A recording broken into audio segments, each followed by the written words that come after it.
see the gloom written on your downtrodden faces. Our precious city quivers with fear. I cast blame upon the vile merqua that stains our docks violet and plagues the hulls of our ships. Its foul tendrils corrupt the good creatures of this land and vex our citizens. But what of us, the Eshans? We are mighty!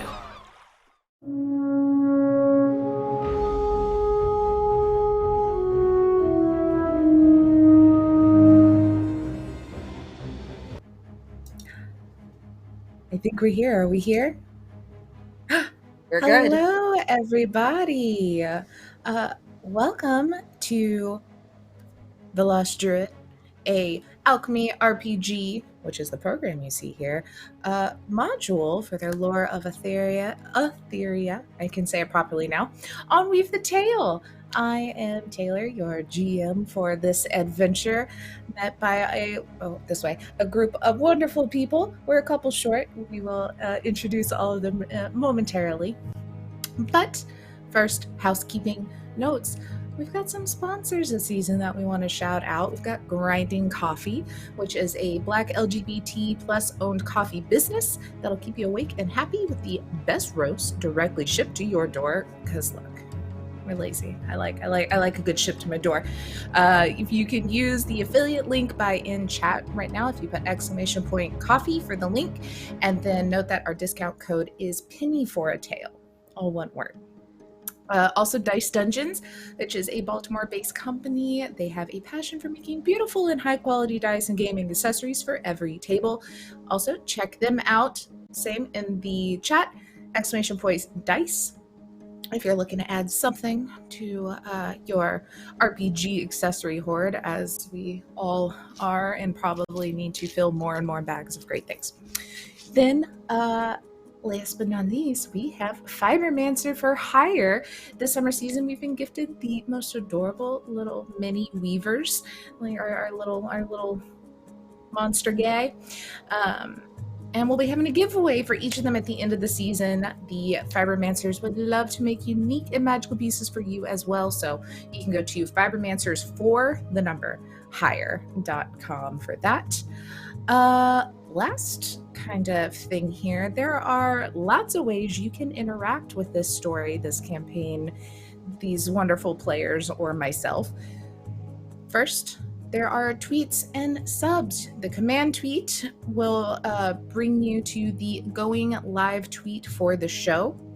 And so at 20 retweets for that, we get to give a little bit of a boon at my discretion to the players. At 30, we maybe impose a little bit of a bane on the players. And then 40, another boon, because we just want to, round it out nice and happy. And then every 5 subs, we also unlock a story event or a general little help all.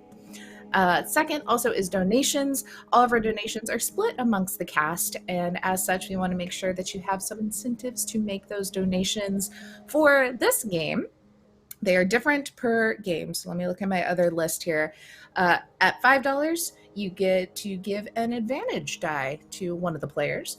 At $15, you get to give a disadvantage die to me that they get to choose when to impose that on me. So that could be super helpful in certain situations. $25, everybody gets advantage in the party, not myself. $50, we're going to give everybody a health potion, because who doesn't need a little pep in their step sometimes?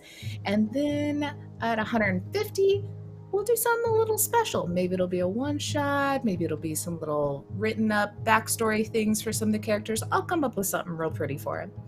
And then I think, yeah, that's the end of that. I already talked about retweets and subs.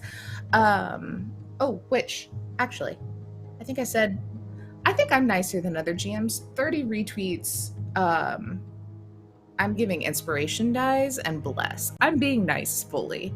Maybe I'll come up with a bane for next time. We'll mix it up. We'll see.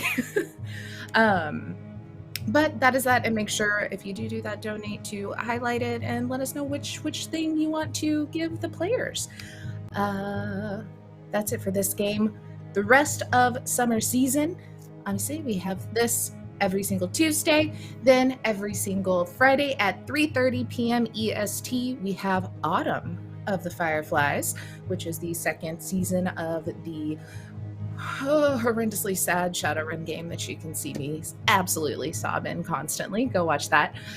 Saturday at 6 p.m. ESTs, we have Emotional Drive, which is Necrobiotic, which is a penny for the tail game. Mitch is actually going to get to play in it. Our wonderful Nikki is going to run that. So go check that out and see how that all goes. And then Sunday at 3 p.m. EST, we wrap up our week with Neon Revolution, a Thirsty Sword Lesbians game that I am so sad I did not get to play in because, man, the vibes are immaculate. I cannot wait to see how that goes. But that, we also have Into the Stormlands Pathfinder 2E coming back. It is tentative this season. We're still getting all of our scheduling together, but get ready for the return of that as well, probably on Thursdays. And then I think that's all I have for my housekeeping. I'm gonna just go down the row of people here. Let's start with our wonderful paladin. I keep doing the wrong way. Paladin, you'll meet in a little bit. Tell us about yourself. Hi everyone. My name is Christiana, or Chris. I am found at Carpe Christie on Instagram or Twitter. And this is my first time ever streaming with Weave, so I'm very excited. And there are some great people on this cast, and a couple of them are missing tonight, but super, super excited for what is going to happen. I am usually found over on TTRPG, that's TEA TRPG. We did an entire first season of Avatar: The Last Airbender and that new RPG that came out, and it was so much fun that we added a season 2.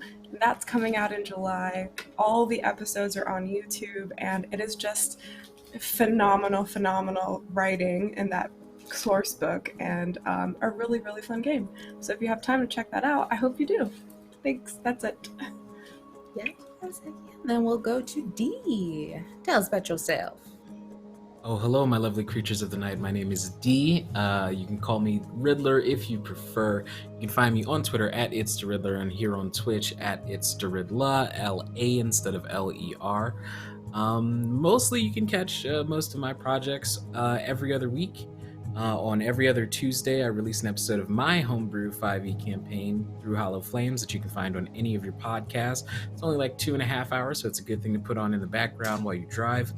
And if you like the sound of my voice, I'm the DM, so there's a lot of it. And every other Friday, you can catch me over at Gut Punch RP, where I play Lady Liliana. Speak, please. Lady Liliana Paltane, the Nightmare, in their 5e campaign, Darkness Rising. And I'm very excited to play this system. I really like the look of Alchemy, and I'm excited to use it. Yes. Alrighty, and then at the very end, Twinkle Toes, who we will soon meet. Hi. Matt, tell us about yourself. Hi, I'm Matt. He, they pronouns. On. God, words are hard, people, when it's been a long day. At the Killer GM on Twitter, where I write about gaming, nerdery, all sorts of various things. On Twitch at MattF7. Haven't broadcasted for a while. Been a bit. Taken some time recuperating on a couple things. We'll see how things go. Been a bit since I've been a player, so very excited to see what kind of mischief we get to get into here today. Normally, I get to GM a lot. Big shocker there. So, we're going to let the reins go and see where the wind takes us. I have a question. Are you the killer GM because you're just that badass, or because you kill your players? As my players will note, I tend to roll a lot of dice that end up as critical hits. I have one of my roommates looking at me right now. They lost a character this last week in. If folks are familiar with the Tomb of Annihilation, they had a lot of arrows put in them. Ooh. Yeah, it's all in good fun, you know, as long as people are having a good time, you know. Dying can be fun, promise, honest. It definitely Hopefully can. not a not too much death, just a little bit, as a treat. Just a little trick. Just Awesome. a little. And then, like I said at the top, I am Taylor, or @_potato_. You can find me here every single Tuesday. You can find me here every single Friday playing Shadowrun, as well as, just bopped around the Discord and such. And then also every other Friday, I do more D&D. I said I wasn't gonna GM D&D ever again, and here I am doing 2 campaigns at the same time. But I'm playing Heckna, which is Hit Point Press's just spooky carnival theme, over on @HighShelf CLTV, or High Shelf Collective on Twitch, because some things don't like long handles. As well as we have a Cyberpunk Red hack that is Mass Effect theme that is beautiful and amazing. It is going to be the last Saturday of every month, and there's a PDF coming, so keep an eye out for that so everyone can play, because why isn't there already a Mass Effect TTRPG, really? But that is, I think, all of the housekeeping, all of us. Let's jump right into the wonderful Lost Druid campaign. So, give a little bit of a primer here for everybody. In the small corner of Aetherra, nestled between the twisted spires of mountains clothed in emerald pinery, a lake stretches far and runs deep. A massive wall built into the side of the mountain travels for miles along the shoreline and casts shadows over the vast, sparkling basin of Crystal Lake. Fishing boats and shipping barges freckle the white-capped ripples and attract manic gulls that swoop down to pluck fish from the chum. In the center, an enormous island, the goddess of the lake, emerges out of the waters. Set amid groves of mighty oaks, a substantial city constructed with ivory stonework spreads across the island. In the north, gilded towers rise between grassy hills, and the castle of sweeping grandeur sits proudly on the rocky precipice. The center of the island bustles with activity, roads and avenues connecting shops of all manners of housing and lush parkland. The southern extreme hosts an island of docks and a great harbor, accommodating ships from ports across the Great Lake. Above it all, a lighthouse overlooks its mist-shrouded domain, the city of Fano. Folks scurry about, loading fishing boats and trading goods right off the dinghies along the docks. The Lake Sprite, a small transport ship, cuts through the frothy tips of blue water and approaches in the distance. Golden sunbeams dance on the water's surface as dawn breaks over the city. And that is where we all find you, currently on the Lake Sprite. This is a rather small transport ship. It's got the 2 levels. You have the main deck, and then, down in the bottom has kind of the cargo bay. And I guess just to get a little bit of an idea where these people might be, let's do the opposite. Let's start with Derrin Twinkletoes over there.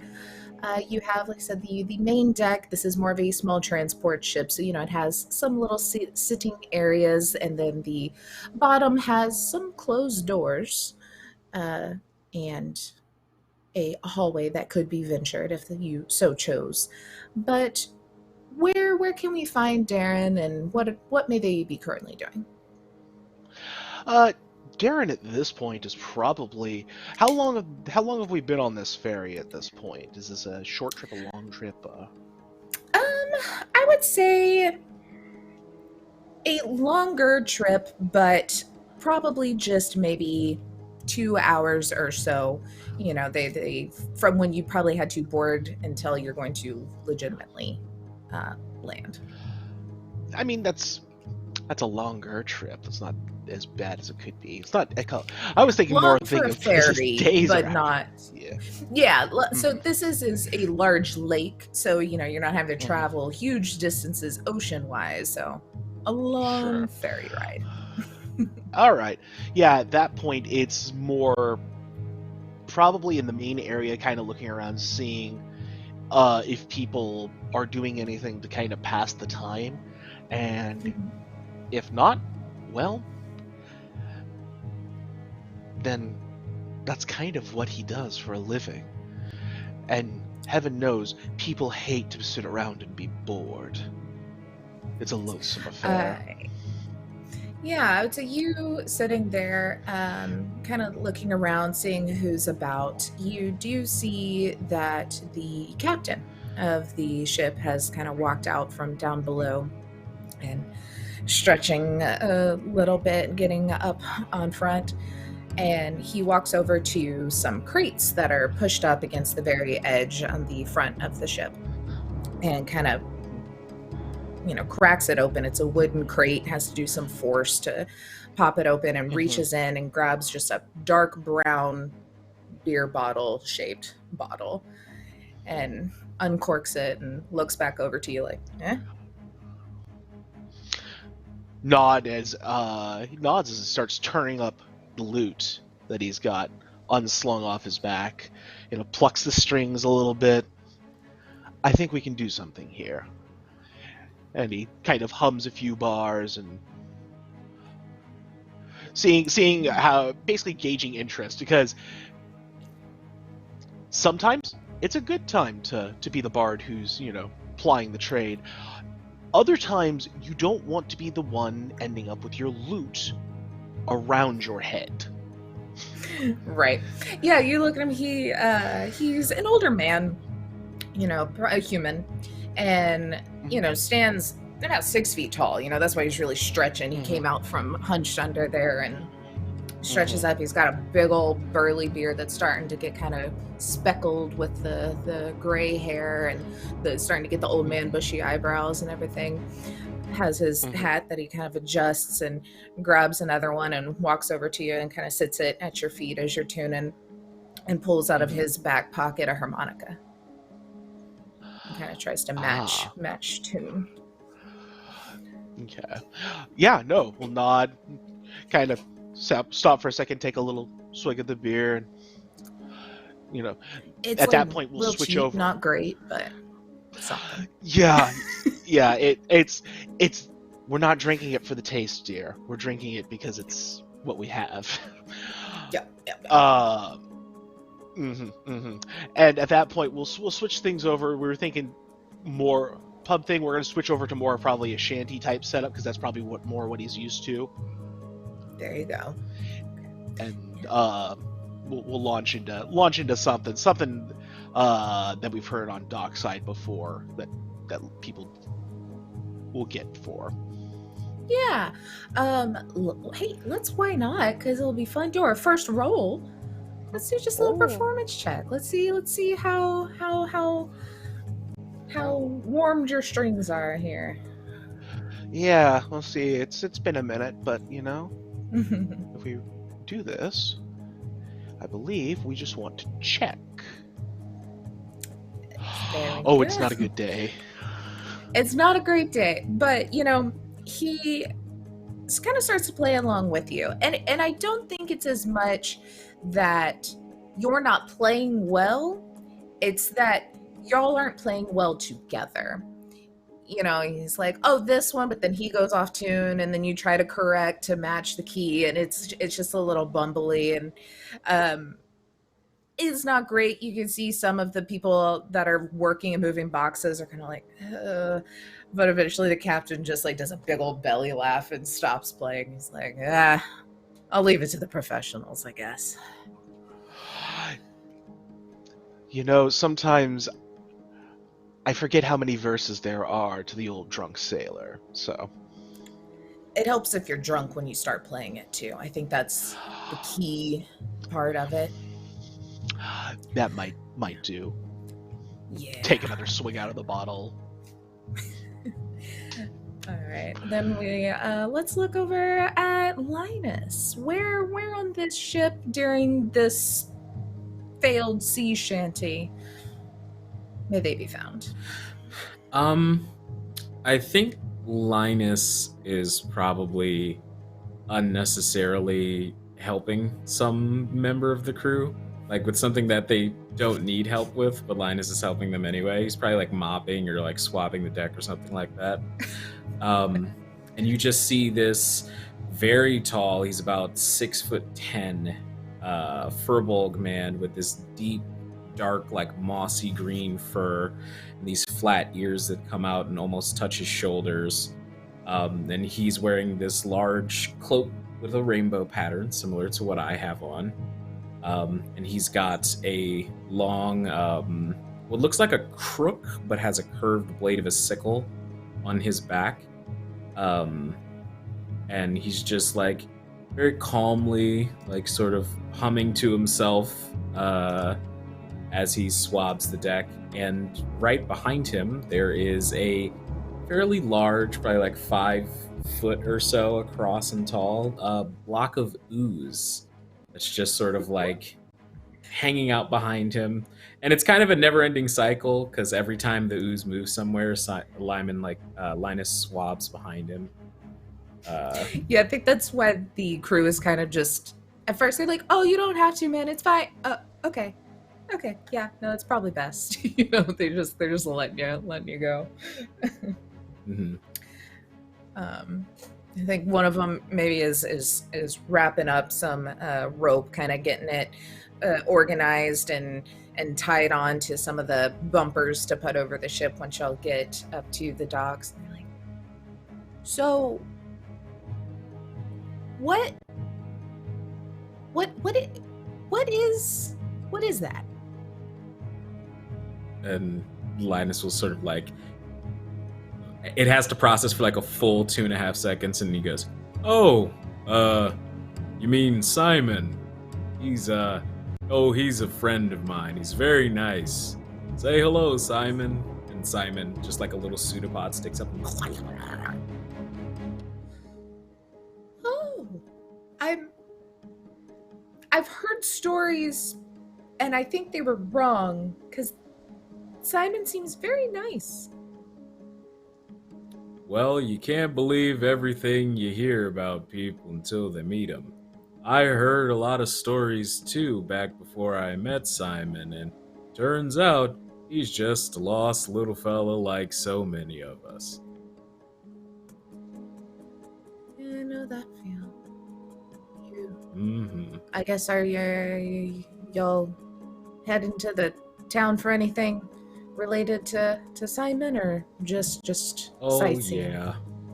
I'm hoping that I can get this fella here back to where he's supposed to be, because I don't think my farm's the right place for him. And I'm not too great with the books and everything, so I assume that one of those really smart people in the city can be able to point me in the right direction so I can take him home. There's plenty of smart people, that's for sure, if you can find one that aren't fighting with each other. You guys just pick your sides. Seems to be a lot of political things over my head going on there. Oh, I'm not one too much for politics. But hopefully it'll go over my head too, although I think I have a couple of feet on you, so we'll have to throw it a bit higher. He just laughs, which he just seems like such a genuine person that it is, but it is such a big laugh that it's almost like, are you just trying to humor me kind of energy, but fully into it. He's like, well, I mean, I guess if I can give you one word of the wise, friend. Oh, please. He leans over the boat and kind of looks down, and he points. He's like, you see that purple kind of algae stuff?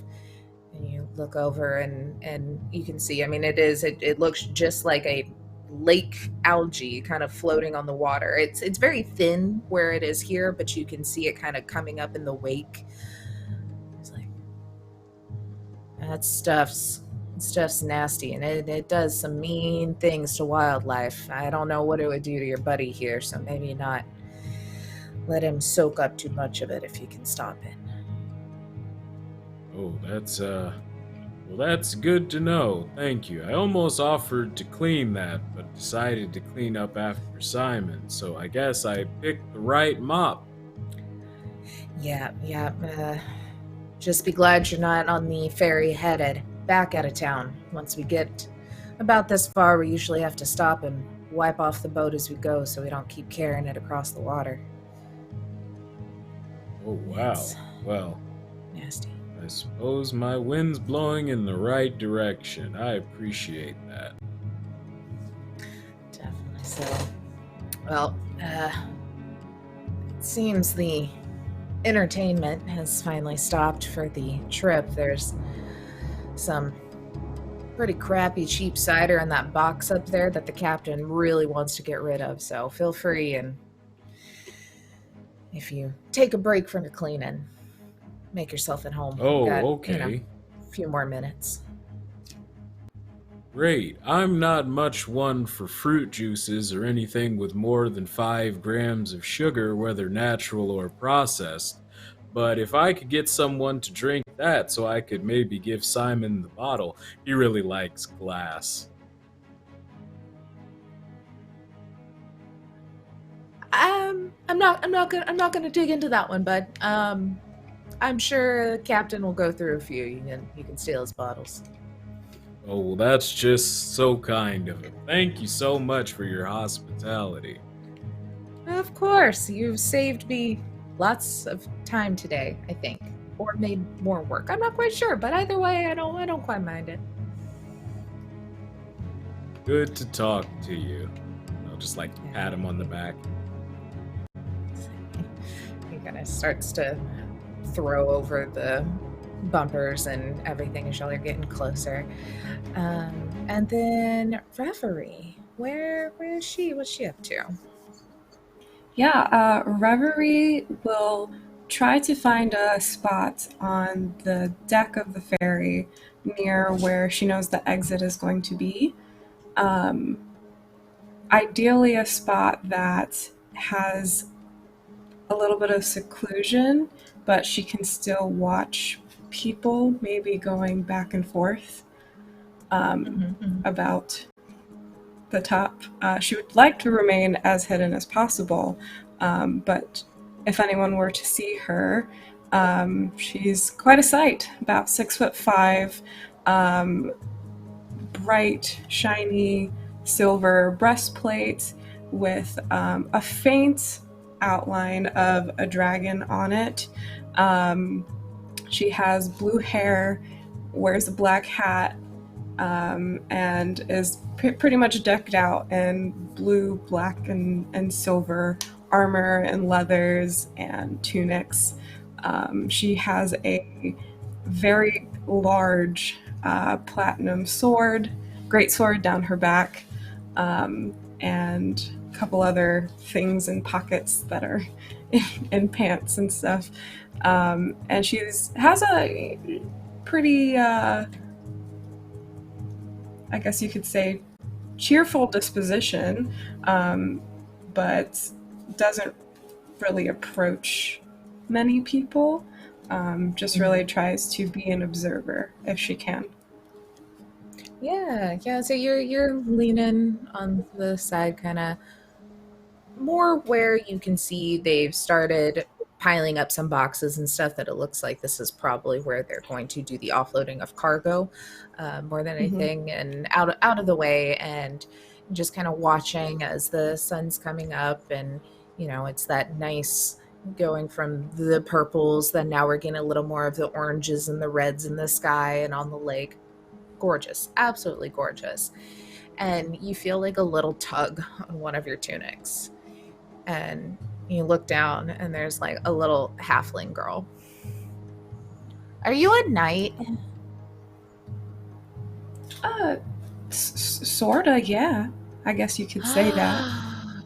Do you fight dragons? I read a book where there was like a knight and they had a big sword like you did and they fought dragons. I have not fought a dragon, thankfully. I don't know if I could do that on my own, at least, but maybe one day. Do you like to read? Yeah, my dad, and my mom work on the ship, and so I usually sit here a lot, and it gets really boring. So I just read a lot. But then there's so many cool books, and like sometimes I get to go to the bookstore when we get to the island, and I can go get more books. That's They let really me trade them great. out sometimes. Yeah. Oh, cool. Like a library? Huh?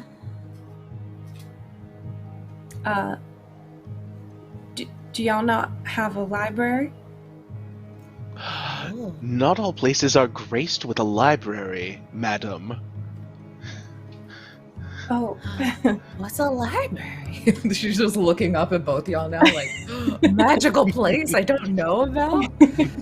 well, it's kind of a magical place. You get to take as many books as you want, and you have to bring them back by a certain time, but you don't have to pay for them. And then when you're done, you just give them back. And then you take more. Fawn kind of does that already, but that's cool because she makes other people pay, so I feel special. Ah, Well, truly the best are kind you of a knight? magic. What? Oh no. Very much not a knight. Someone who just tells stories about knights. Oh yes, many stories and lore of knights brave and bold who travel far and wide to cast down curses, serve noble lords, and court fair ladies. Whoa. Oh, I want to do that. Can I do that? oh, you can. You just need to pray to the gods, eat your meals, brush your teeth, if you have teeth you can brush. Train with a sword or a staff or a spear, whatever you think is best. Sometimes, even your words can be the most valuable weapon in your arsenal. Whoa. I like reading books, but I've never thought about writing the books. That's a valuable All you skill have to have. is a good imagination, and you can write many books. I have ideas. And she just like turns around, like she just epiphany turns and then just like runs to what looks to be the captain's quarters and flings open the door and like disappears inside. If anybody asks, I did not encourage her to make any misgivings. No. Were you the one making that noise earlier? Unfortunately, yes, my lute is in need of some extra tuning, it would seem. Normally, I'm a better hand at it. But you're most interesting to see somebody of arms and strength en route to the city. What draws you there? Oh, this and that. Just like to travel and see if there are any other temples of Bahamut around that I haven't been to. The Platinum Dragon does so enjoy those who travel far and wide and give alms to those in need. Certainly does. Are you performing out here? Is that why you're traveling? Oh, I'm always performing, dear. It's more a matter of what I'm performing and for who, and what I can find in exchange for said performances. See, there's always a good story in a place, especially one as storied as Fano. But what that story is, that's the real ticket. Just be careful, though, because sometimes going sniffing for stories can get you in a lot more trouble than is worth. Oh, you don't have to tell me twice. For while I But I always don't. travel... I do travel lightly, but never, and he kind of tugs his coat a little bit to the side, and you can see the hilt of a finely wrought rapier. never travel unarmed or unready. Good. I heard something earlier too. That person over there was talking about the algae in the water and how it's dangerous to animals. Did you hear that? I might have. I was trying to figure out what was wrong with my loot. I was a little distracted, I must admit. And to be fair, also, I'm trying to stay out of the way of the slime. It feels like it might be a little hazardous to get too close, if you catch my drift. Mm-hmm. Certainly. But an algae that causes trouble with animals, that is an oddity. Perhaps something to ask about maybe when we arrive. Perhaps. You'll look over, and the captain has an armful of like 5 glass bottles and has walked up to Linus. I hear your friend there likes bottles. Oh yeah, he's a regular old recycling cube.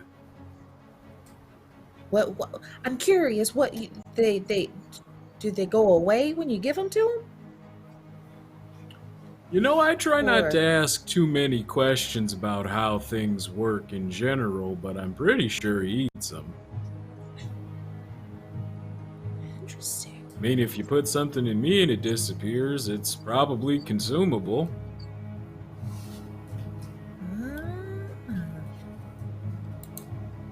I need a little buddy like this on the ship. It'd be a lot cleaner. Well, he kind of looks. Have at any of the empty bottles. There's a box next to the full bottles.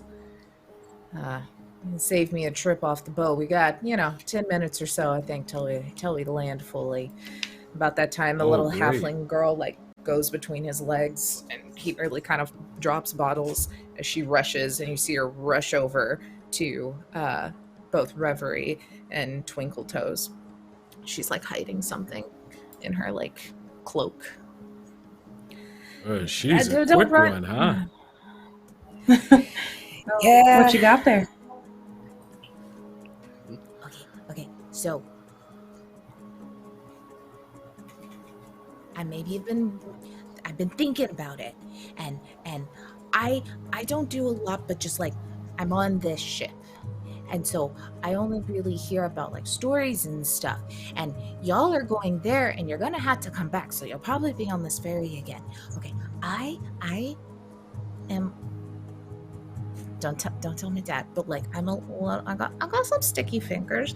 I've been collecting things that I find for a while, and I think I finally know what I want to spend them on. Could I give you them, and then it's you go get story inspirations and come tell me about all these cool tales that then I can tell people. She's got a little small burlap pouch she's holding. You'll be my employees, the first ones in my writing company. What a noble quest to be giving, young one. Why, certainly we can help out with a story inspiration, can't we, dear knight? Well, you said you found these? They were just laying around? You didn't take them from anyone, did you? I mean, I didn't take them off of anyone. Some of it's my allowance.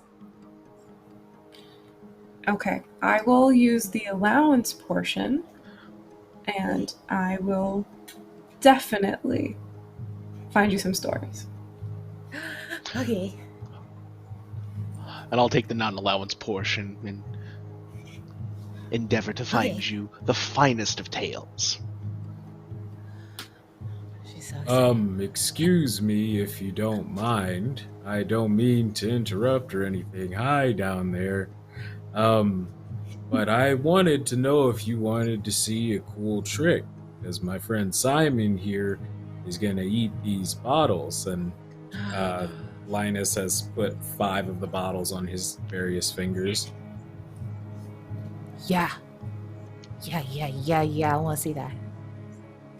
He goes, okay, watch closely now. He'll just stick all 5 of his fingers into the top of Simon.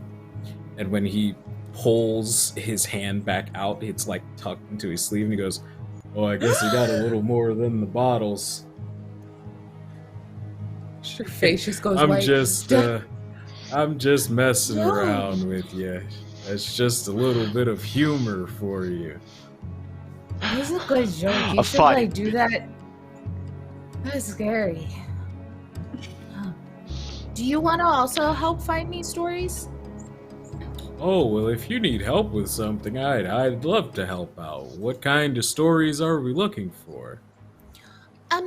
Really just anything interesting that you see that might make a cool story that I could then use as inspiration, you know? Like, I read a lot of stories, but I feel like I probably can't write the same stories that I read. That makes sense. Oh. Well, sometimes there's an old saying among my people. There's no new stories under the sun, but there are always infinite ways to tell them. That makes What's a lot of infinite? sense.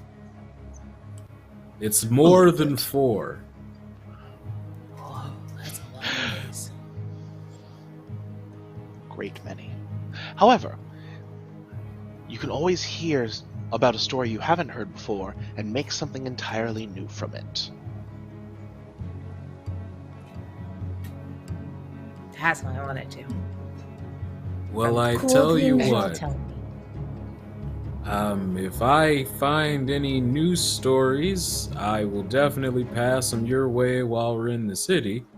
And if not, my mom is a teacher, so I can get you some stories from her. She goes to big cities like this place all the time, so I'm sure she's got plenty. Cool. Anyway, thanks, guys. And she kind of like got a little pep in her step. And like does a little jump. Walks over to the captain. Is like, Dad, I'm gonna be a writer, and like runs off. And he's just like, okay. You do you, sweetie. You look at the pouch that she gave you. By the way, there are like a handful of bronze or copper pieces. There's called tin to make life easy. There are also 5 gold pieces in there.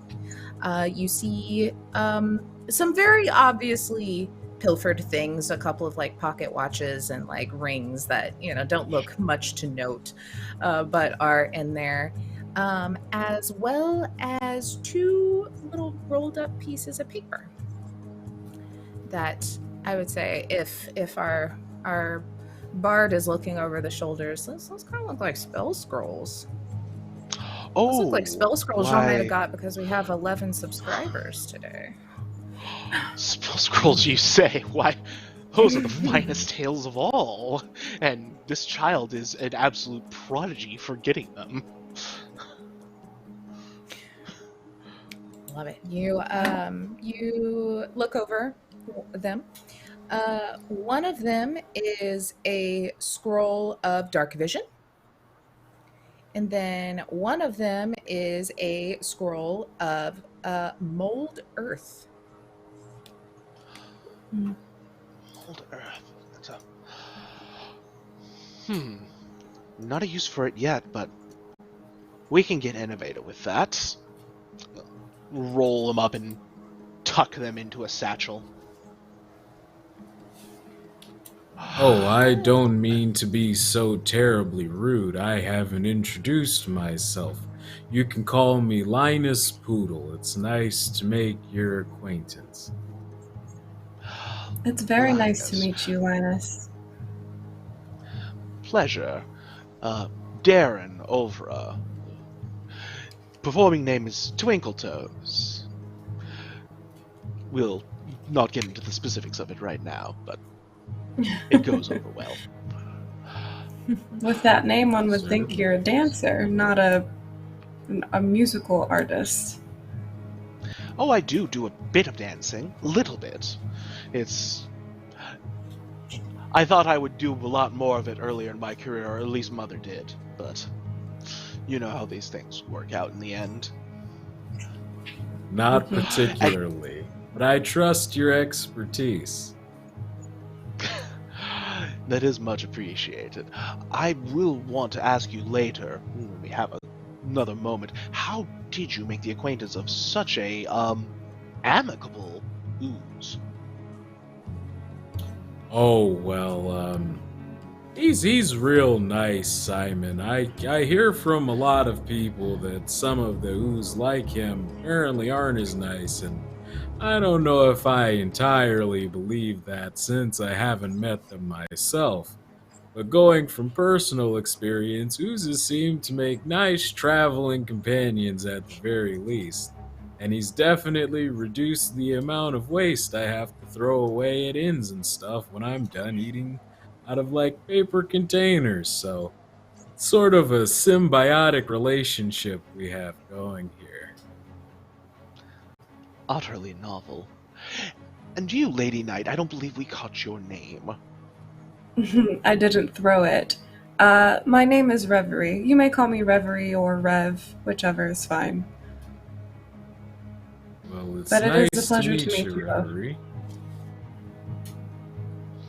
Indeed. Seems since we're at least traveling together for this leg of the journey, it is good to meet some people. Definitely. Indeed. Finish your little introductions here as y'all are getting closer now. You're scooting kind of along the edge of the island. And you can see now, as you're getting closer to the docks, a kind of open section of streets where you can see down into a little bit of a, courtyard-esque area where there's a lot of people gathered. And you can hear a booming voice ringing out, echoing over the docks to where y'all can even hear it. Let me play this wonderful VO here.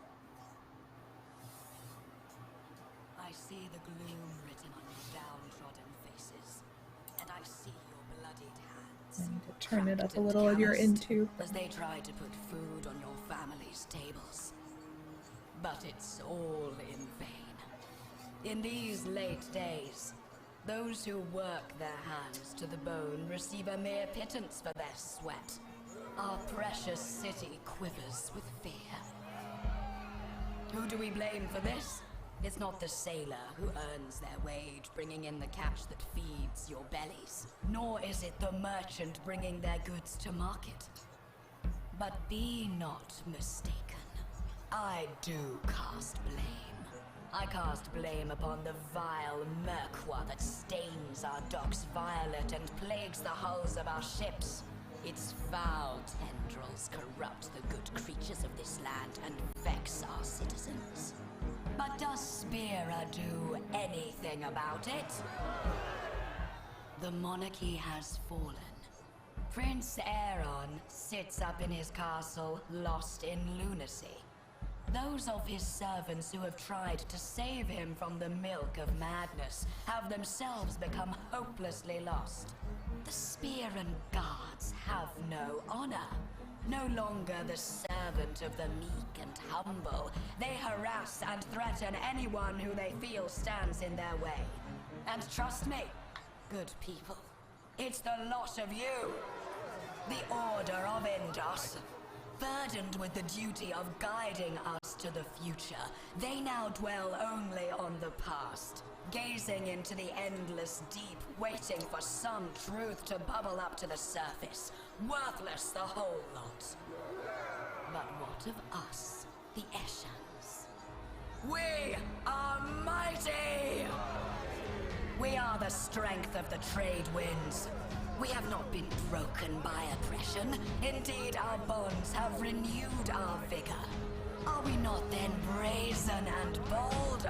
Are we not then wise enough and truthful?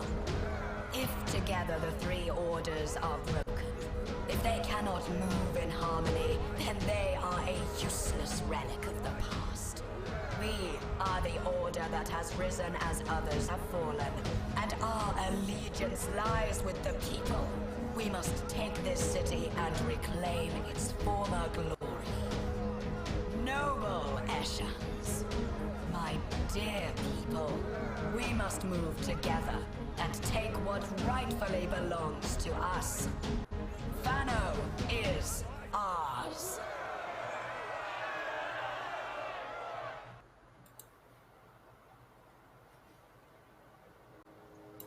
Should probably mute. The crowd continues to cheer.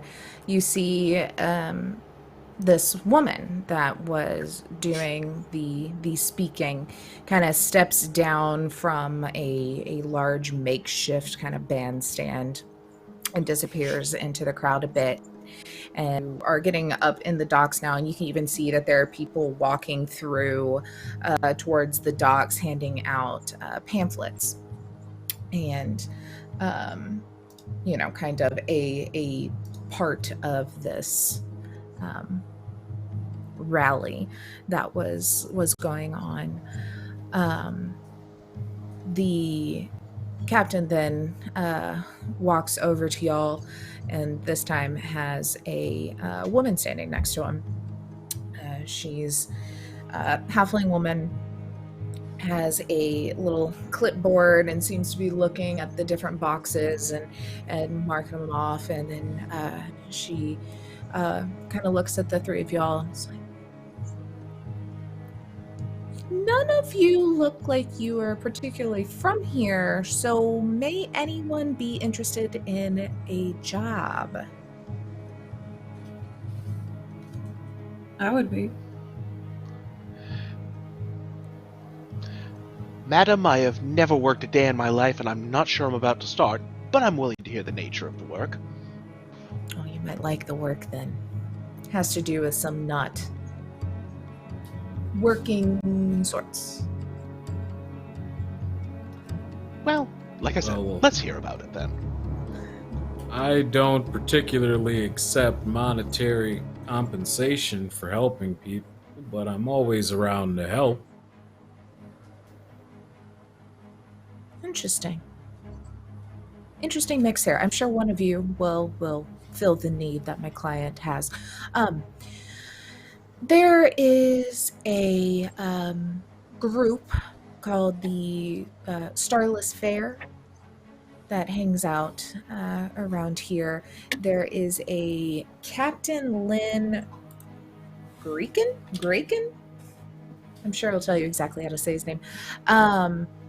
That has asked me to recruit some new blood for a job, and I want you to meet him aboard the fair's main deck. If anyone wishes to do that, it seems they need some extra hands in some sort of matter.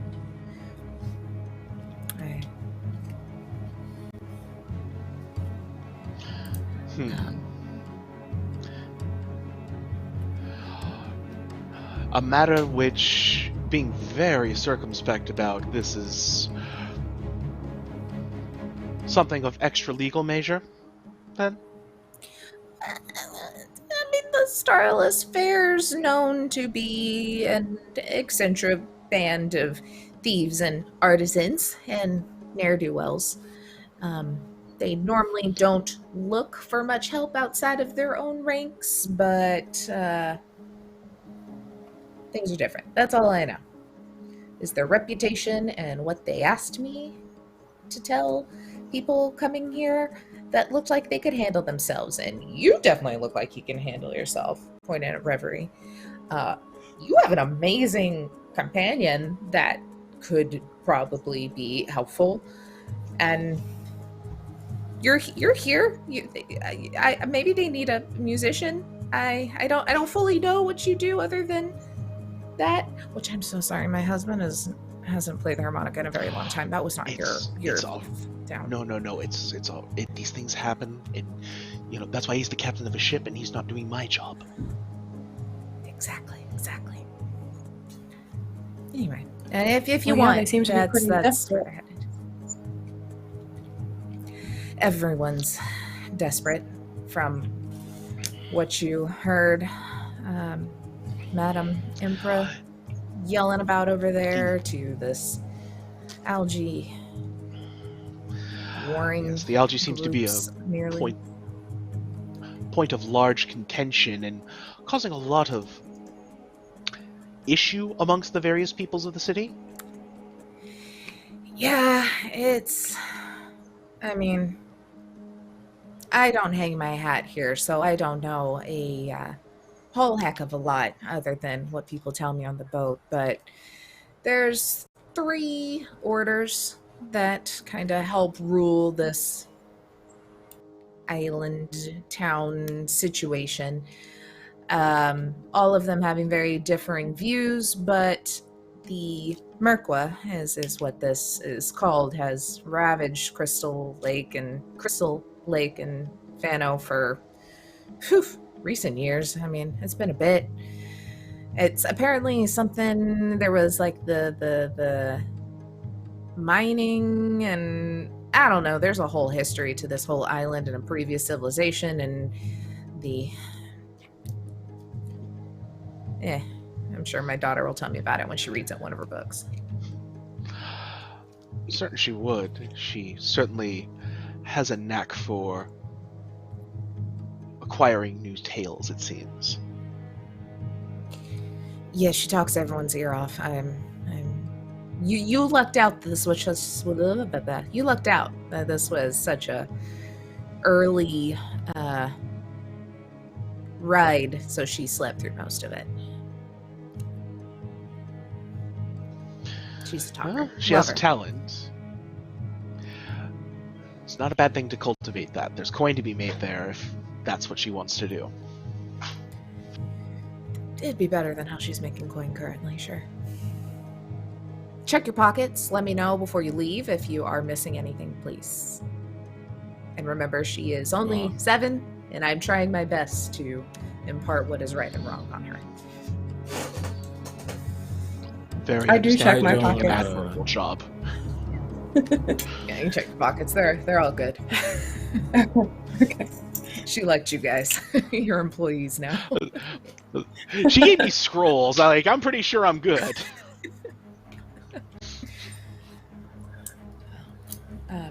Anyway, I'm sure you'll hear about the fair at some point in time, but ask around on the docks. I'm sure you can find their boat if you're too interested.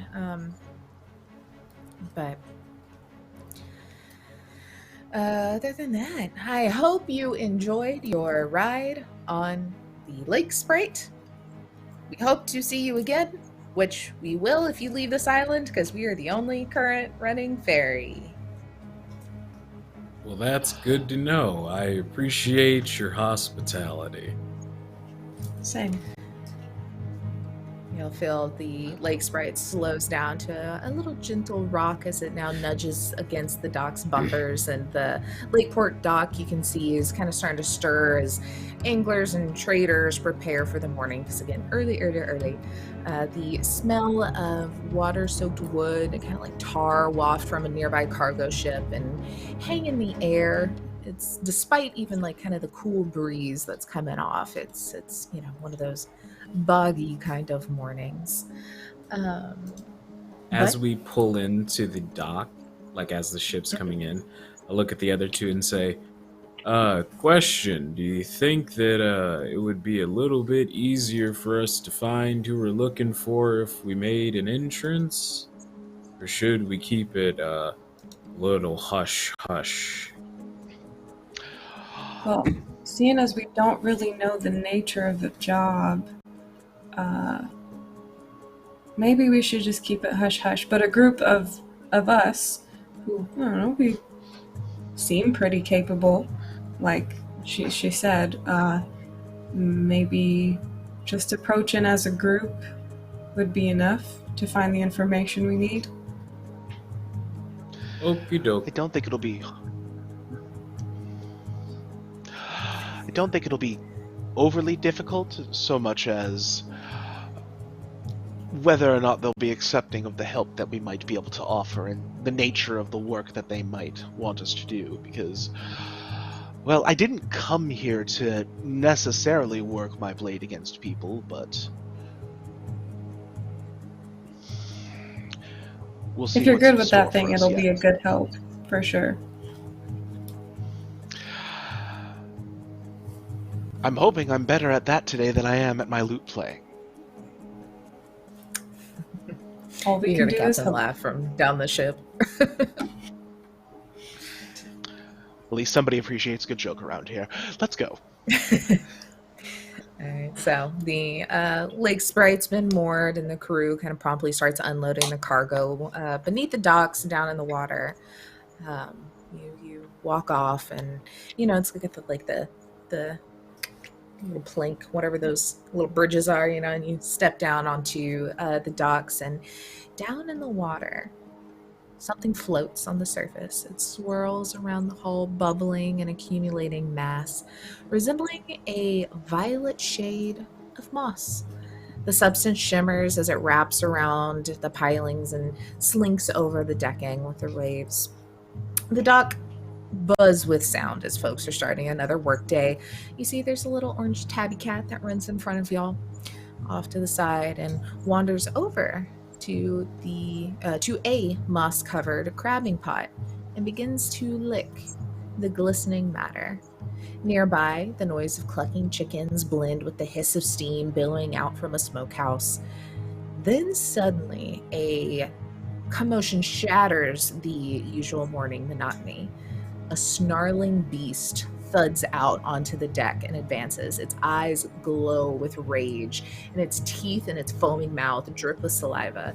The beast's fur stands straight up on its neck, and lucent purple resin oozes from its skin. The crabbing pot lays on the deck, smashed to pieces.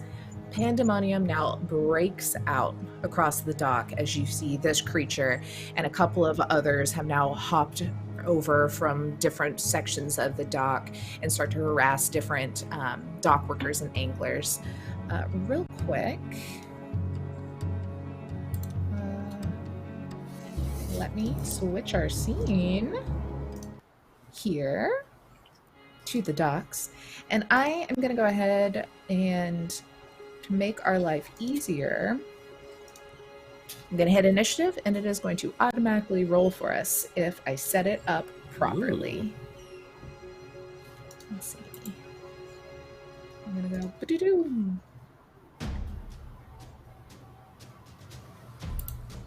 It did. Ooh. Oh, it did too. Didn't do everyone. Okay, We all right, have to hit a Prompts button. us to press a button. Yeah. Oh, it does prompt? Mhm. Oh, okay, cool. Yeah. Nice. All right. Let me.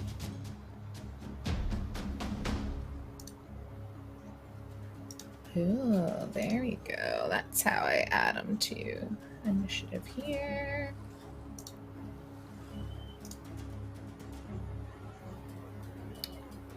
Alrighty. We're learning this new system, guys. If y'all don't know, this is super cool. Or not, Absolutely. not D&D. very We know cool. that one. Very But Alchemy RPG, very cool, very pretty. New buttons to learn how to push, though.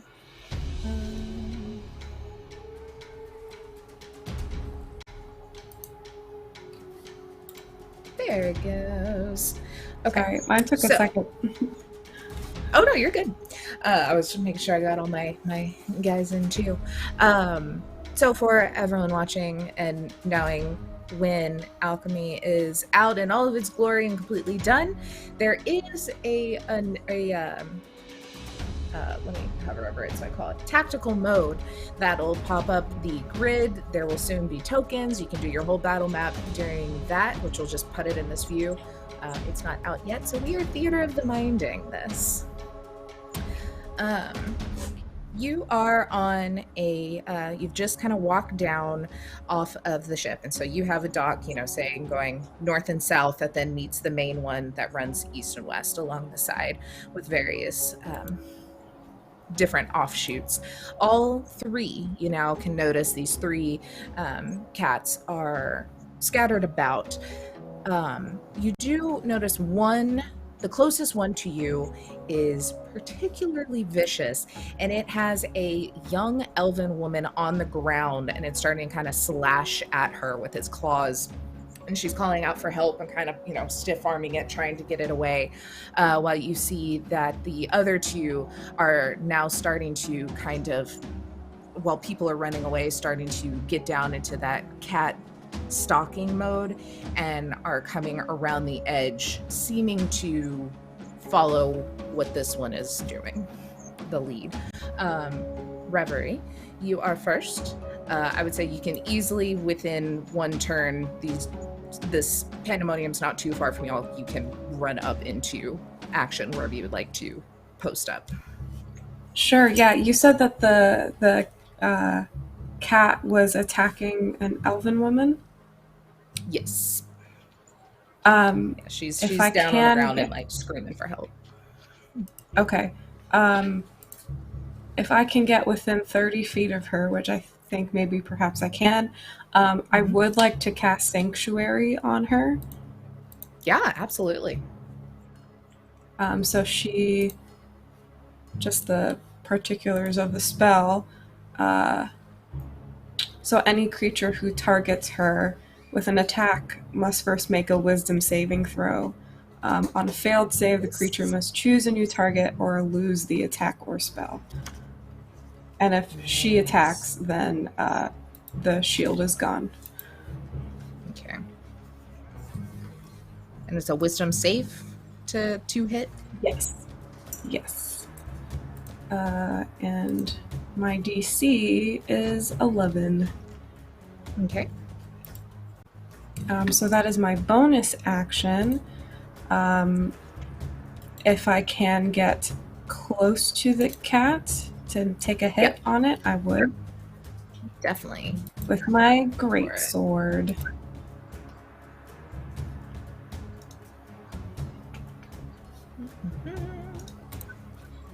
Okay. Which is a slash. The screen is so bright.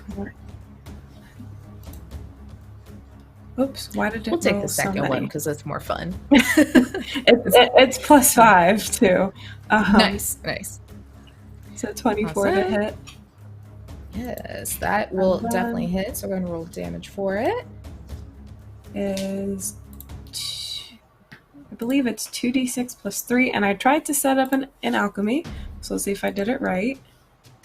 Nice. Yeah, you can set up all your attack actions and things in there. Oh, it rolls for you too. Oh, it does it. Now we know. It does it for me. Okay, there we go. Yeah, so 10 damage. 10 damage. Yeah, you slash into him. He kind of skids off to the side a little bit, but is still very much on this woman. Let me hurt him real quick.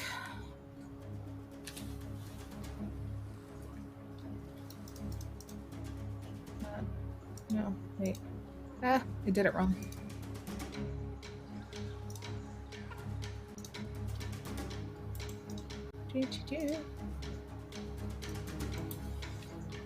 There we go. Hit the check mark. I always forget you gotta hit the check mark for everything. Oh, let me edit my game real quick. And I had my GM roles private because I was playing with things earlier when I saw people were online. I didn't want y'all to see what I was doing, but now y'all can see what I'm doing. Alrighty, so you do that. Bonus action moved. It goes to the Rage Cat that I believe is going to hit play. Oh. This looks so cool in the GM side, guys. Wish y'all could see it. Which okay. It is going to slash with its claws. Let me. Where does it tell me where it is? Here it is. Okay, perfect.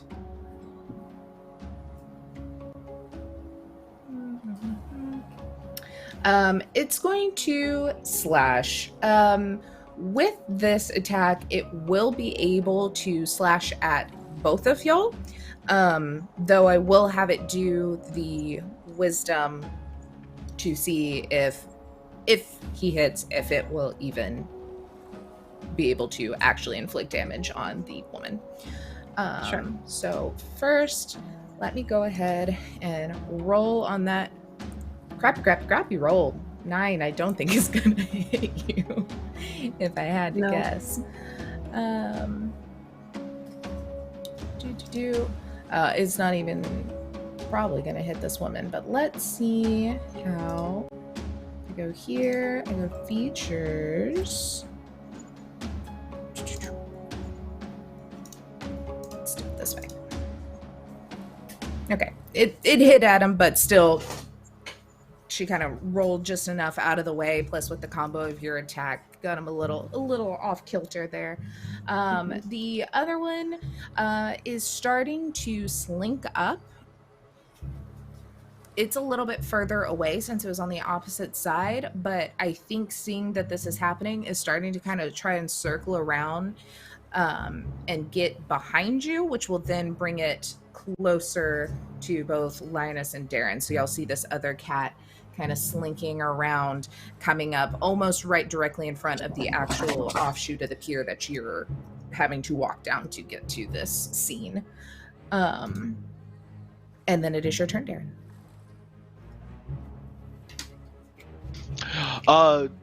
Derrin looks and sees the cats, sees them playing around. Oh, this is not good at all. And yet, I do feel a song coming on, and he does the lute again and gives it a couple strums, tweaks the thing a little bit. All right. And he streaks his hand across the string, and it gives a little bit of a squeal and just a little tiny fleck of blood. And he starts strumming and playing and singing, Logos ton gaton don don don don. And we're gonna cast Bane on all three of our rageful kitties. Alrighty. Because that is the way to do this. And so they are all going to need to make, it's not DC 10, it should be DC 14.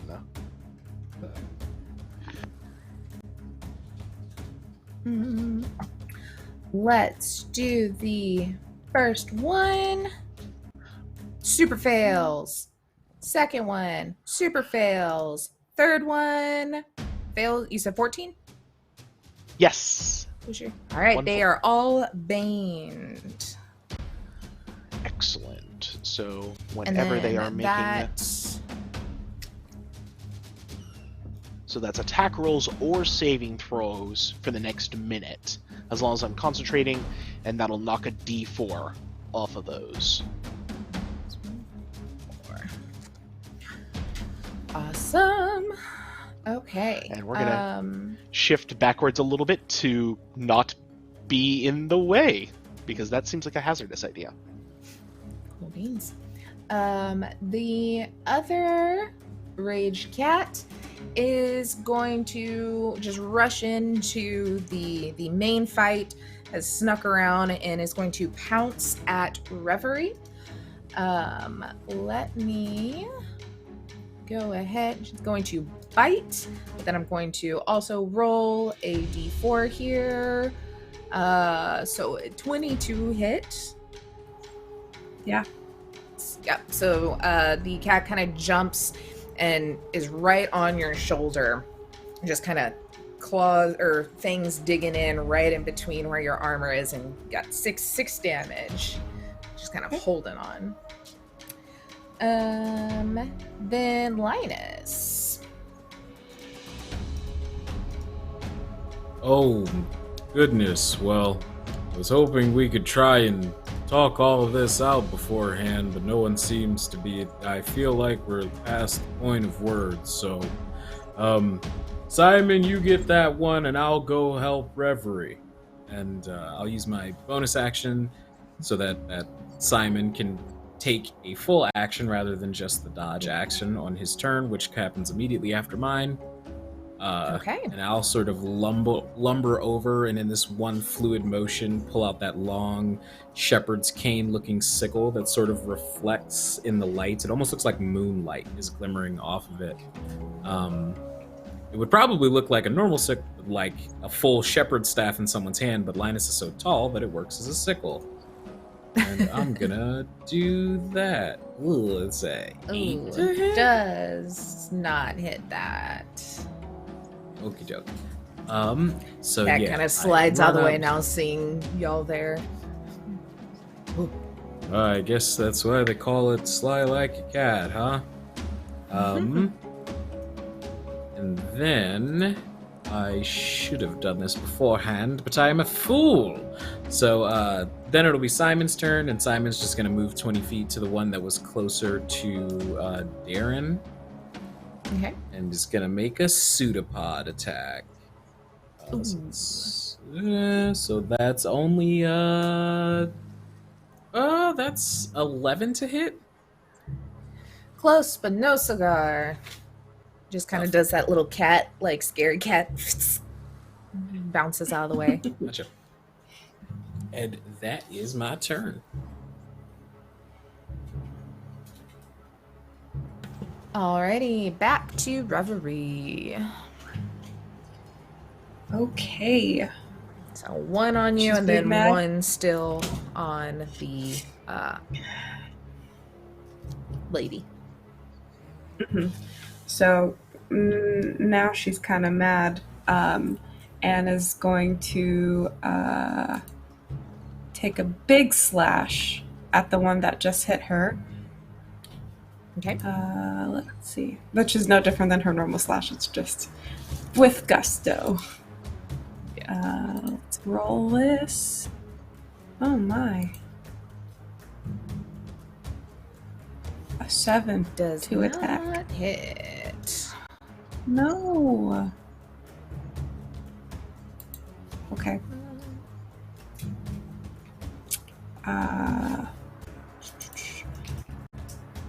Bonus actions. Let's see. Yeah.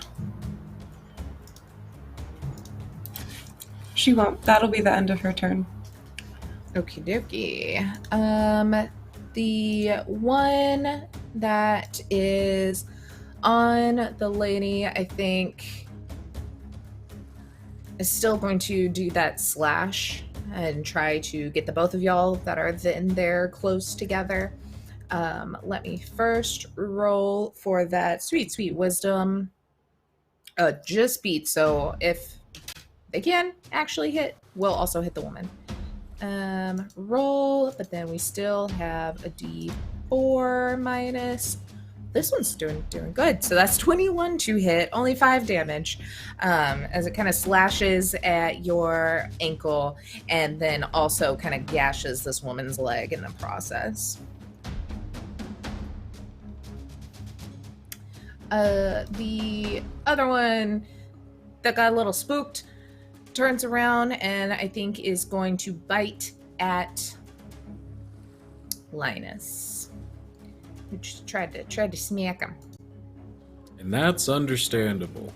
No hard It's feelings. only a 10 to hit. Oh, unfortunately, you swung a little wide.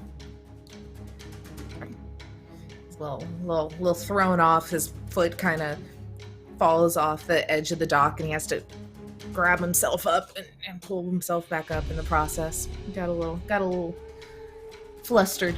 Derrin, to you. Let's see.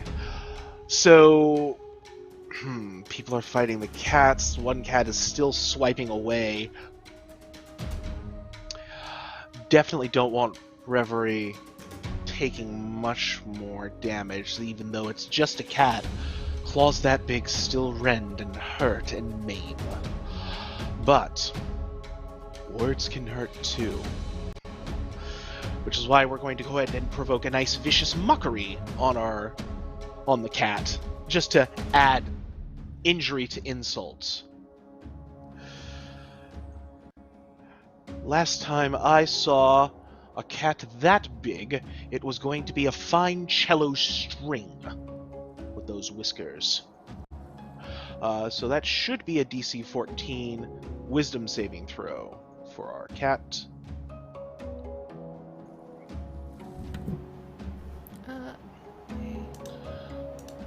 Oh, I gotta exit out of. I was about to roll and I was like, why is it saying I'm gonna roll as you? Because I was clicked on you. All right, let's roll.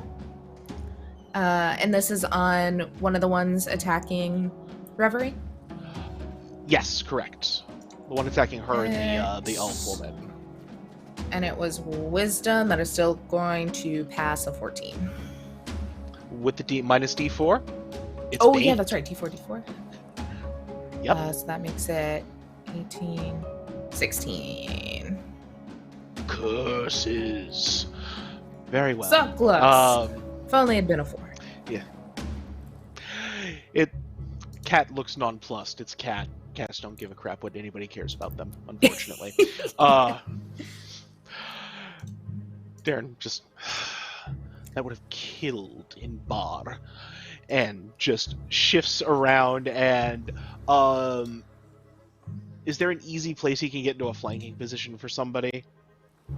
Definitely. I would say for sure with the one that is currently after Linus. You could get, so that would put you between Reverie and those cats and this one, but yeah, we'll take care of, we'll handle this one and see if we can get the rest. So we'll position and help set Linus up for a shot. Perfecto. Alrighty. Let me... Why are you...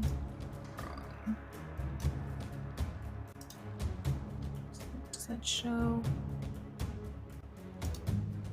Okay, cool beans. So then it goes to the other cat that's already a little hurt. This is, was this one hurt? No, the one on top. This was the one that bit at Reverie. Is probably going to keep doing that. It's, one trick pony, really. Only a 6. So it chomps down right on a piece of armor and just can't quite get through there.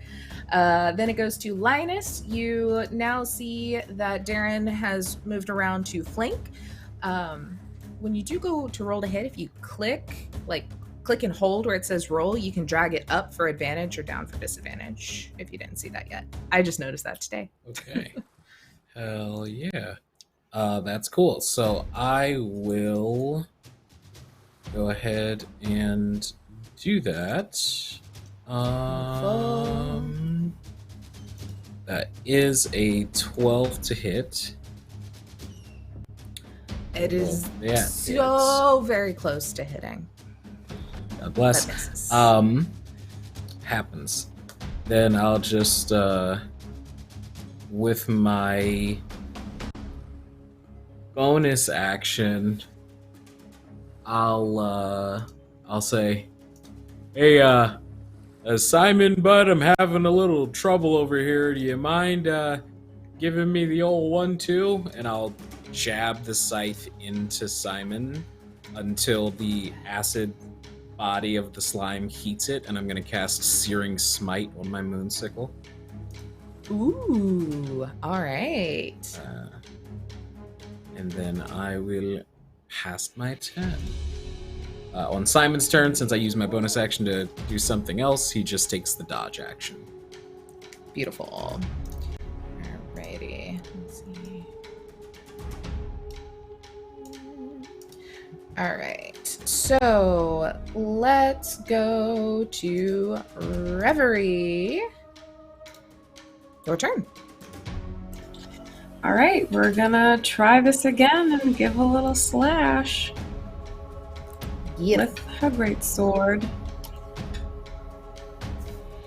Come on. That'll get 15 to attack. Yeah. This is the one on top. of the lady? Yes, the one that attacked. Yes, the one that attacked the lady.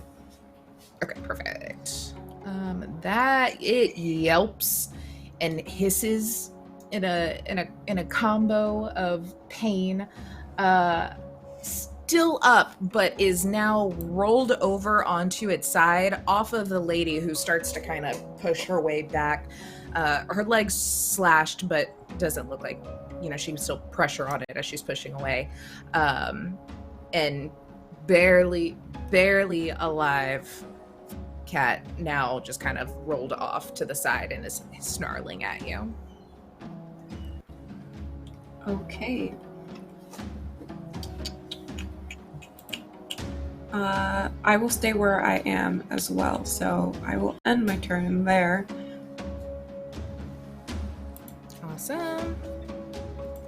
Then this one that is hurting.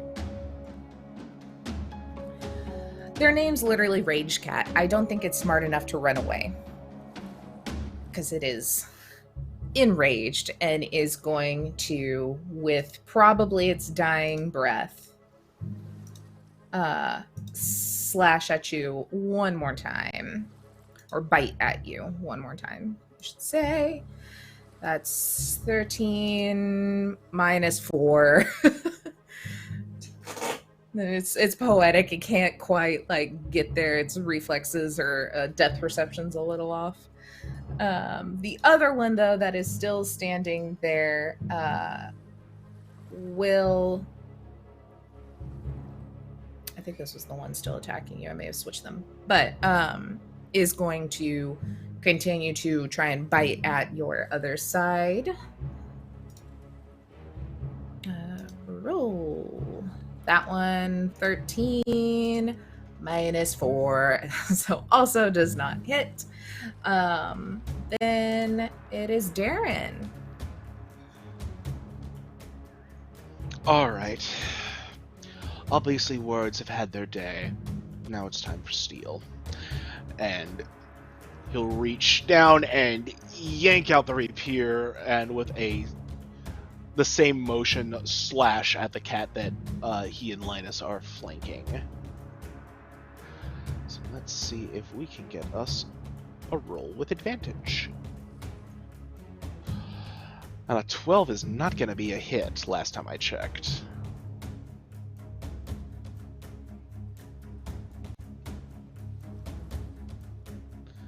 Oh, we're missing you on audio. Oops.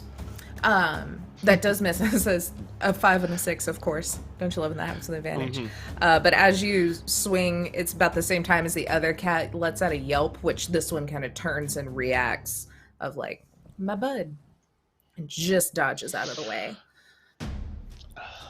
Just going to make this more and more difficult. Remind me to leave cheese out for the mice tonight. And just move into position for the next attack. Beautiful. And it is to the next cat that is still trained on Linus. I think... Let me check this. It is going to slash in a big circle. It just pops out all of its claws and does a big swipe, and is going to try and get both Linus and Derrin in this swipe.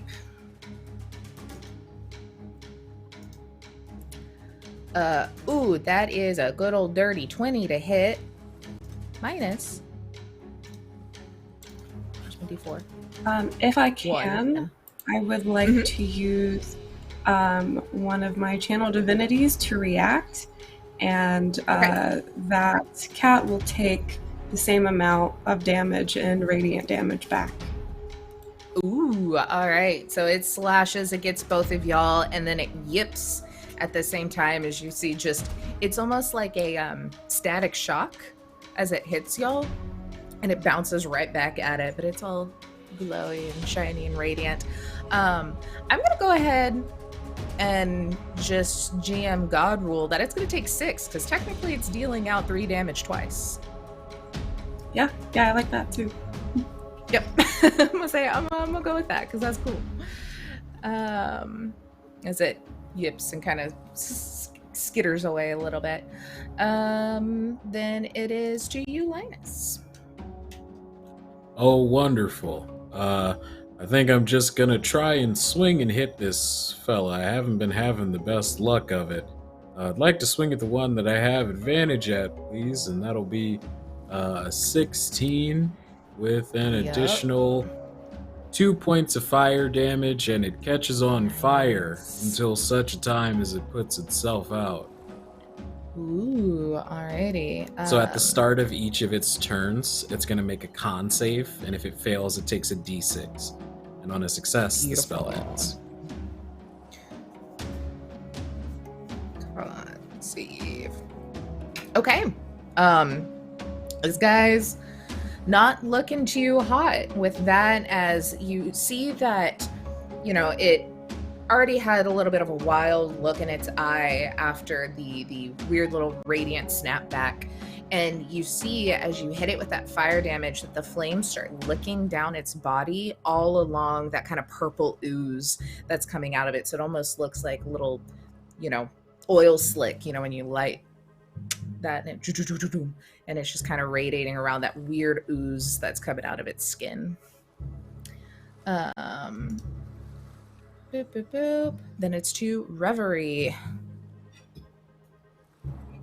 You still have one barely holding on and one doing okay close to you.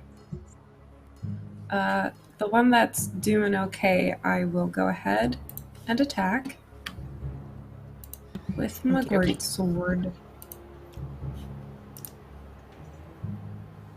17 to hit. Yup, that's gonna do it. That'll hit. For Yep. 12 damage. Yeah.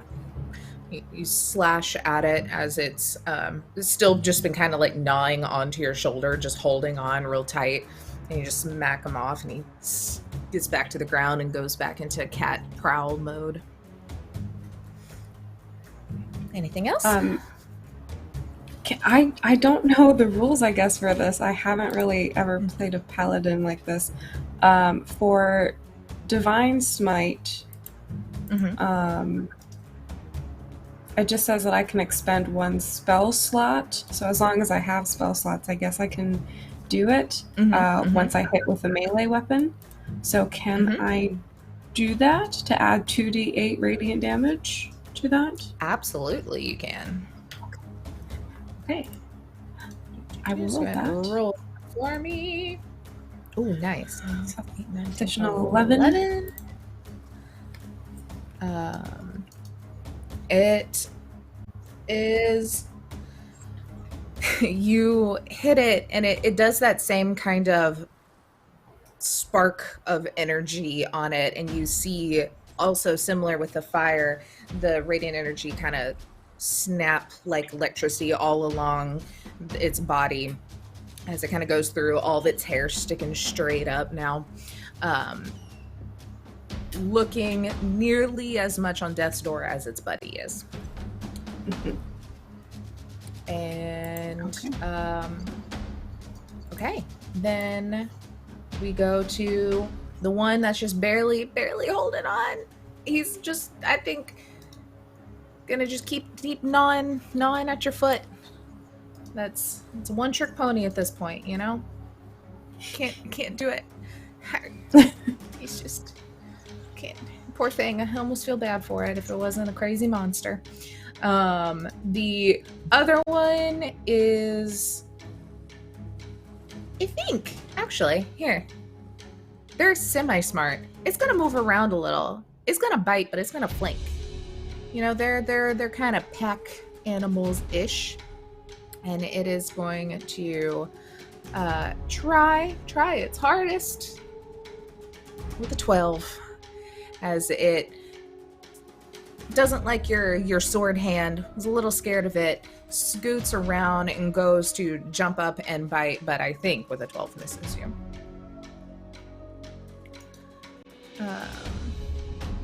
Boop, which then goes back to Derrin. All right. Let's try it again. Maybe it wasn't quite working as well as we wanted to this last time, but we can always try this again. And it only scratched me a little. It's fine. The vest can be mended. It's leather. It's fine. It's not fine. It's not fine. A 23 is a much better hit, I think. Yes, that will definitely hit it.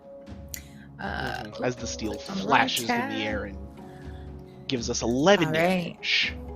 11 damage is exactly what you needed to put this thing out of its misery. How would you like to do the first kill of the game? So I feel like what happens here is it's not just one swing to end this. It's a couple. He flicks his wrist and cuts the leg out from under the cat, and it just kind of flops. Cats, notoriously not so great once they don't have all four legs on hand, and he pops up onto its back and rushes over, and just very quickly it's just, sorry big friend, this is not the way this should go, and just quick plunge into the head, in and out, and pulls the rapier out and flicks it off. It gives out a little yelp as the other two then turn and kind of look your direction.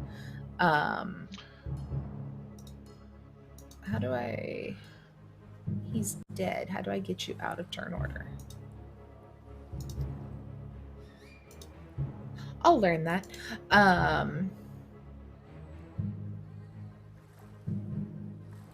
Somewhere. Okay. Anything else with the bonus action or movement?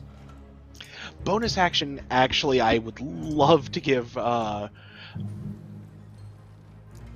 let's give Reverie a bit of inspiration. Give her a d6 of bardic inspiration to throw down here. Beautiful.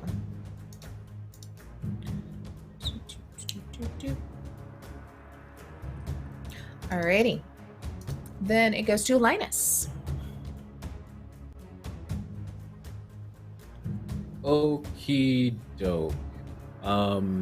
So since the one that I was slashing at is kind of gone now, I think I'm going to amble on over to the... Actually, rather than swinging my sickle, I'm just going to tuck it away and pull out my longbow and take a shot at the other one that is furthest from me. Ooh. Just hits. 13 to hit. Oh, that's just wonderful. So that's going to be 5 piercing damage. And then I'll tell Simon, you know what to do there, bud. Have fun. I'll use my bonus action to have Simon make an attack on his turn. For only a natural 1, unfortunately. Oh, no. He starts to slam his way over and gets a little distracted by the other cat on the ground and is kind of like hesitant, like, can I eat that? Well, not yet, buddy. We're kind of in the middle of something, but I'm sure people won't really have a problem with you eating the corpse. Just gotta focus up. It does first. like a little shrug and then continues to wobble over, but doesn't hit. But and the one that you shot, it's just spent all the time. Yeah. Yup. The one that you shot though does fall. Do you have any fancy way you would like to take this cat out with this bow attack? Oh yeah. So I believe this is the cat that's in front of Reverie, right? Yes.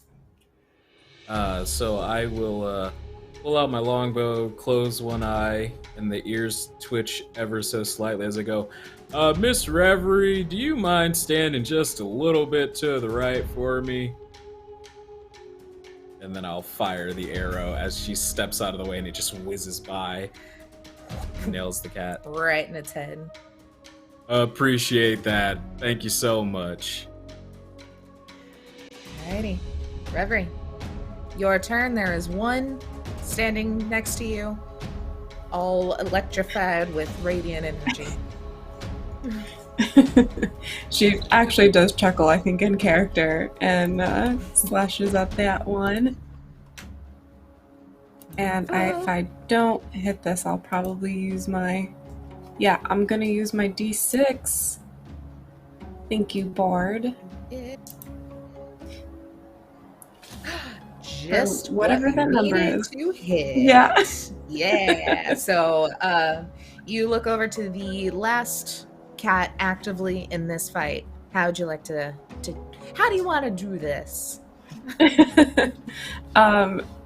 It's already kind of glowing with that holy fire, and executioner style, Reverie will come up and just cleanly behead it. You behead it. The head kind of flings that ooze. It's almost like the blood has been replaced with this weird purple ooze, as that's the majority of the splatter as it rolls off, hits that crab bucket that had been shattered, and plops into the water off of the dock, where you all got a kill and have stopped these cats. You look around, everyone, is in the pandemoniums is kind of hidden in different sections, popped inside of buildings, hopped on boats, kind of gotten out of the way, but kind of start to see that the craziness has died down and kind of just immediately goes back to work. Very much like, oh, not again, and then start loading up boxes and loading up ships again. You do look over, and the young elven woman is picking herself up off the ground, kind of looks at her leg and is like, oh, crap, okay. And looks over at you. Let me help you. Oh, if I can I help you? She puts her hands. You've helped so much. I could have done a better job. Just hold still for 1 second, and she'll use lay on hands on her to heal her. I have up to 15. I don't know how much damage she took. I think it was just like 3 or 4, so we'll just use the 4. And she's kind of like, thank you. That was quite impressive. And she looks over and kind of waves the two of y'all over in this journal area as well. Thank you all so very much for the aid. I'm so sorry. My name. Oh, let me look at what her name is before I tell you the wrong thing. I'm. Whew, silly me in the fight. It got me all confuzzled. I'm Mayfire. Nice to meet. I'm sorry. What are my heroes' names? My name is Reverie. Reverie, gorgeous. Derrin, pleased to make your acquaintance, Madam Mayfire.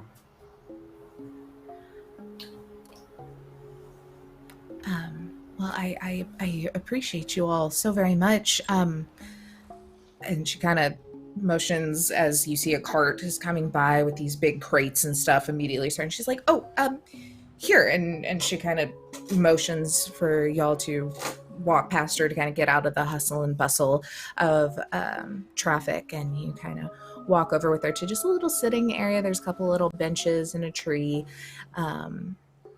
And let's go ahead real quick. If y'all want to take a quick bio break, go, 5-10 minutes or so, and then we'll come back to see what Thanks Mayfire has for everybody.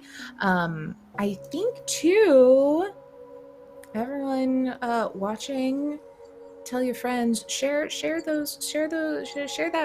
retweet around, so that way our pals here can get some good dice aid in the future. Also, peep the donations because they may need some healing or something soon too. But we'll be back. We'll be back in 10 minutes, I think, is our usual break time. Awesome.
see the gloom written on your downtrodden faces. Our precious city quivers with fear.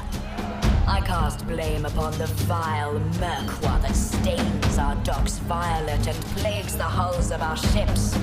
Its foul tendrils corrupt the good creatures of this land and vex our citizens. But what of us, the Eshans?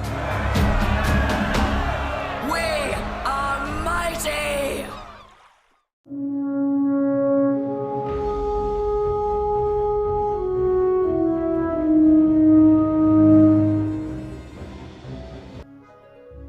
Hooray! Alrighty, I am smart and I'm getting my notes up the last few seconds of the break. But welcome everybody, welcome back, welcome to the Lost Druid here on Weave the Tale. And I want to thank, if y'all are still around, we're in the middle of fighting and I missed it. We have some raiders from 225 Games. Thanks for coming and raiding and hanging out.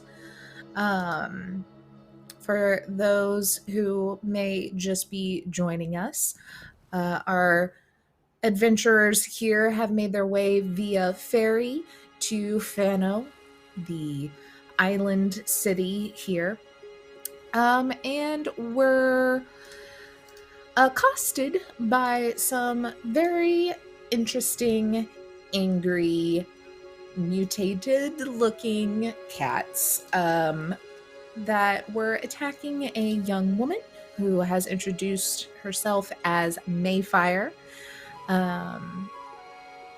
And as y'all kind of step out of the way from the moving carts and, you know, still here in the hustle and bustle and everything, she's like, you know, around here, very few fight with such fearless might. I mean, most of the citizens are businessmen or cheats, really, but you know, take to the beds when any real danger draws near. Like I said, my name is Mayfire of Hinda. This may be a bit forward, but if you would allow me, I'd love to introduce you to the leader of my order.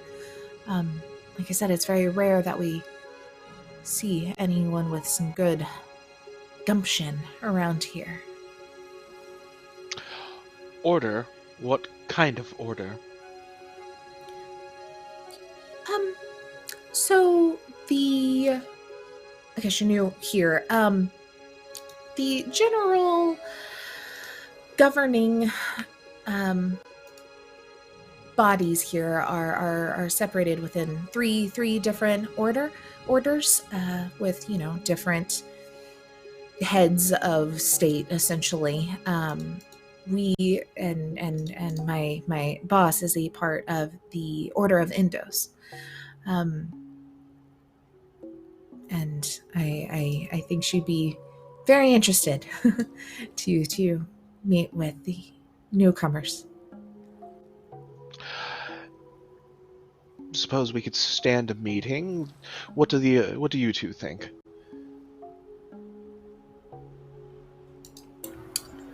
I'm inclined to make their acquaintance. I know we've already been asked by two separate people to do things around here, but I guess it wouldn't hurt to make an ally.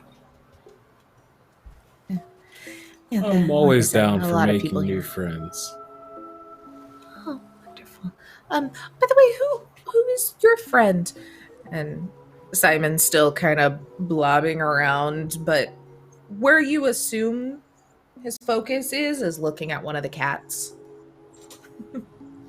Oh, that's right. He's probably waiting to eat those. Give me 1 second. I just wanted to check something out. And Linus will amble over to one of the deceased cats and is gonna squat and squint his eyes real hard, and I'm gonna cast Detect Poison and Disease to see if I can get an idea of what exactly was wrong with these cats. Yeah. Let's see. Is that kind of like a detect magic thing, or do you need to roll anything specific? Yeah, but for poison and disease, Okay, yeah. You think after 10 years of playing this game, I'd actually remember some of the spells, but I don't. There's so many. Yeah. there's so many, too many. you know. Who needs them? You kind of lean down and look at it and get that, you know, more close up look now that it's not actively trying to bite your face off. Nothing really pops out in a detect poison or disease type of way. It looks more mutated. And it definitely,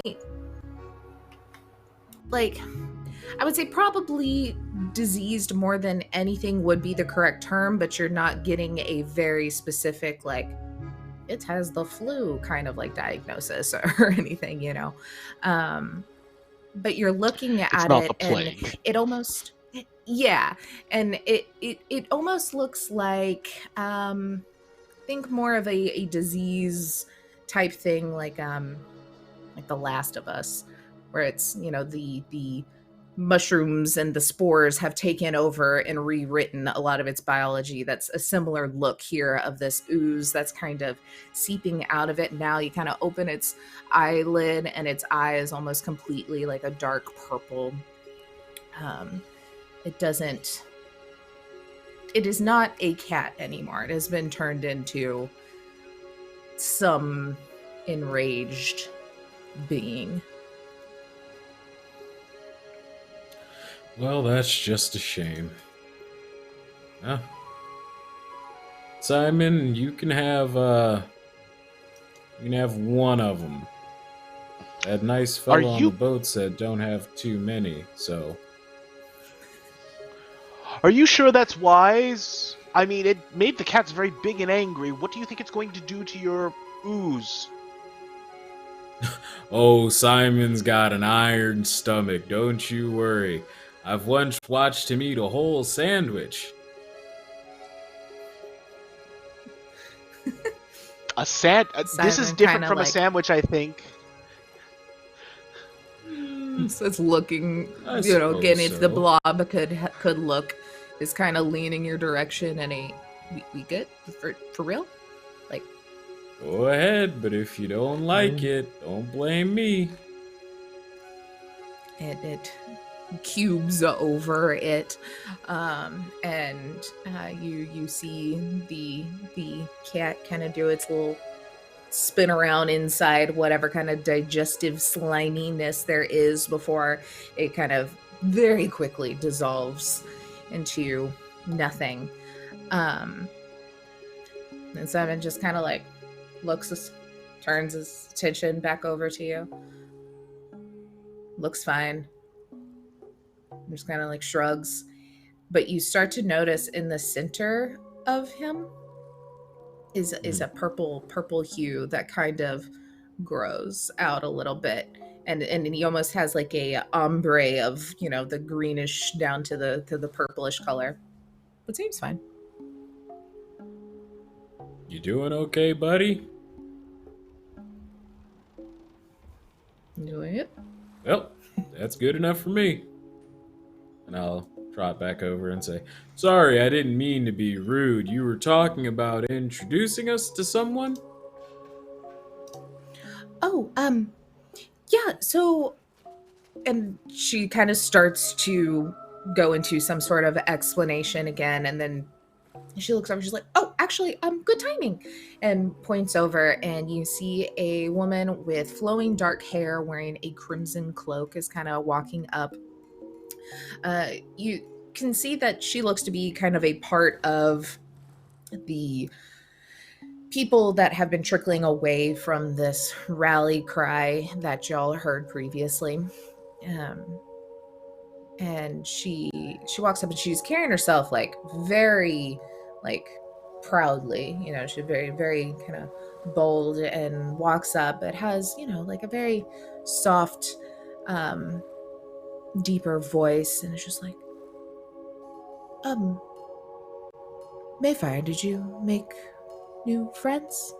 She smiles, and Mayfair's like, "Oh, I was actually going to bring them. They're travelers. They just saved my life." And she points down and kind of pulls up her skirt a little bit, where you can see the slash in the leg that's already starting to heal. And she's saying, she's like, "Oh, I did hear that there was a commotion down here. Thank you so much for saving my friend here. I'm sorry. I'm Fawn Lee, from the Order of Indos. You seem Hello, Fawn. capable. Hello. So people keep telling us. We might even actually believe it after a little bit. Well, I mean, I think an attitude gets you a good ways to, fake it till you make it. Sometimes. Well, as I'm sure Mayfire has said to y'all, I am in need of someone profoundly brave. And let's be honest, no one in this town is, but 3 travelers who take on one of the mutated beasts of this island seemingly successfully enough. As an order, the Order of Indos, we seek knowledge and truth, which I agree. But I am seeking something different. And she kind of opens up her cloak a little bit and pulls out of her pocket a business card made out of like a parchment. Did I put it in the handouts? Did not. I will add it. And she kind of motions, I think probably to Reverie, since she was the last to kind of talk.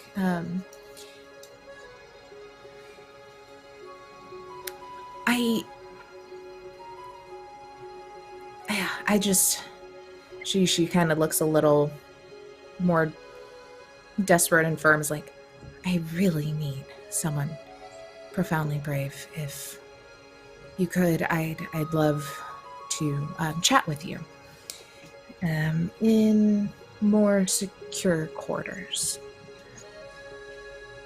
I do have a question for you. Of course. If you look in handouts, you should be able to see her business cards. You can click on it and look at it. Ooh.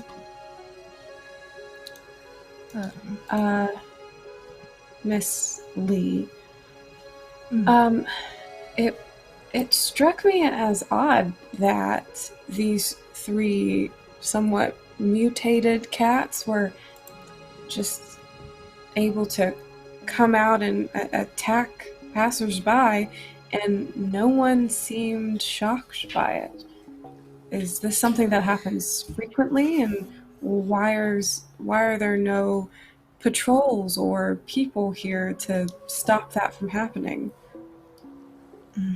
Yeah, I mean, what patrols and people who have the energy to do any of that fighting are so spread thin as is, but it's the algae. It changes creatures and some plant life. That's a bit of what I would like to speak with you about, and maybe a way to get to the bottom of it. If that does intrigue you, maybe that can sweeten the deal. It does me. I don't know about my 2 compatriots here.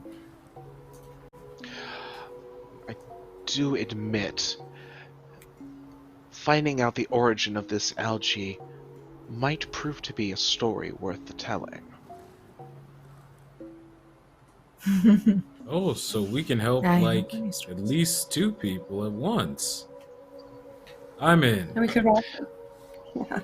could probably tell. Oh gosh, we didn't get her name, did we? The captain's daughter. She might want to hear about Samantha. this. Samantha. Bookshop, of course.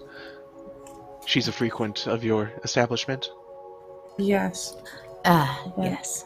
Yeah, I try to gather stories I think she would find interesting for when she comes in, which I'm sure I'll be seeing her at some point today. It's been a few days since she's traded out books. I'm sure she's made her way through them. She fancies herself a Go writer ahead, now, Tina. so Oh man, I'll open up a whole section of the store just for her. Anyone?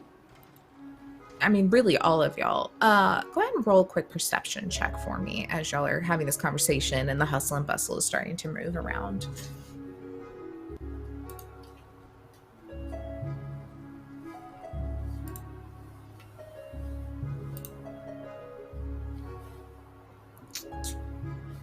Nice stodgy 17.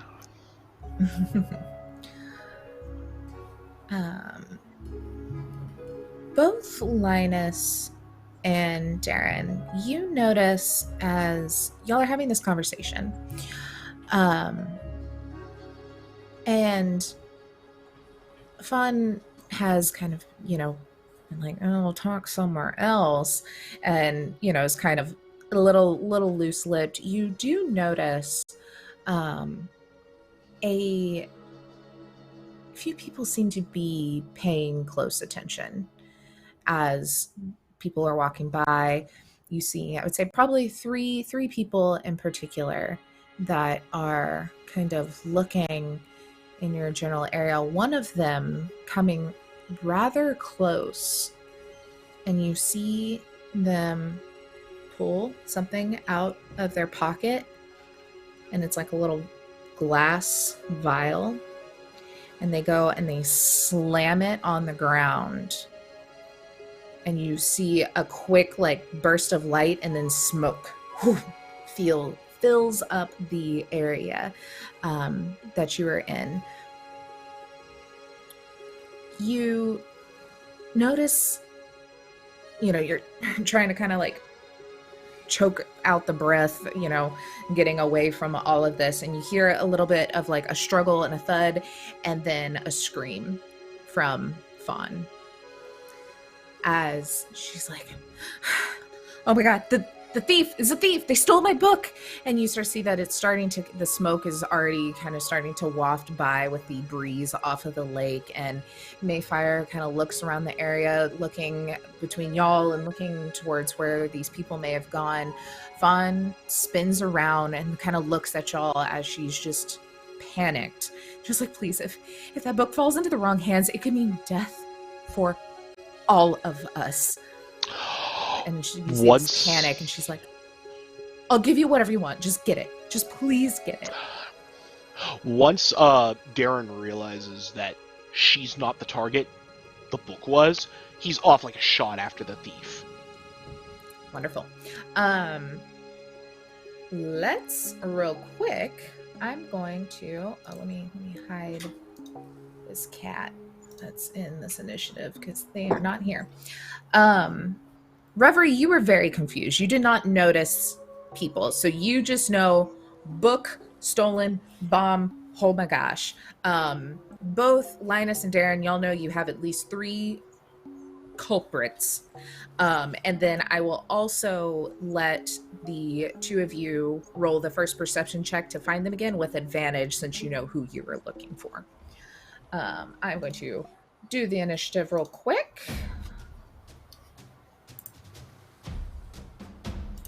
We're going to throw this in here.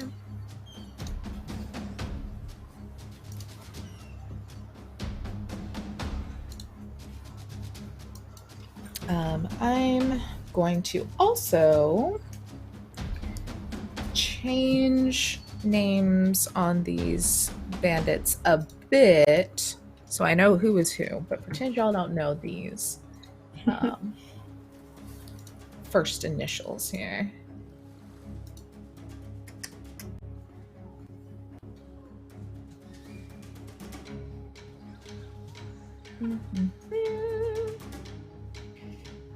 Oop, that's not you, that's you. And then, okay. All three of y'all go ahead and roll perception. Both Derrin and Linus, you are at advantage for this. Natural 20. All right. Nice. Hey! I don't know what's rolling with me. You're like, what's happening? You're looking around, there's smoke in your eyes. I'm gonna roll quick.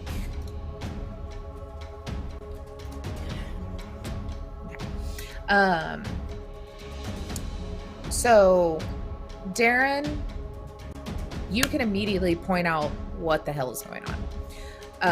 As the smoke is kind of settling, you are standing there at the, edge of the dock still. You've made it literally only across the road from where the boat is parked. You see one of them, one individual goes running off, cloak up, down towards the west along the docks, like down that road. Whereas one seems to be going east, same cloak up, headed down the road and starting to kind of mix in with the crowd of people that were leaving that rally. And then the other, there is a road that goes straight north, is running up kind of the hill a little bit up this road. I would say Linus, let me... I have dice right here.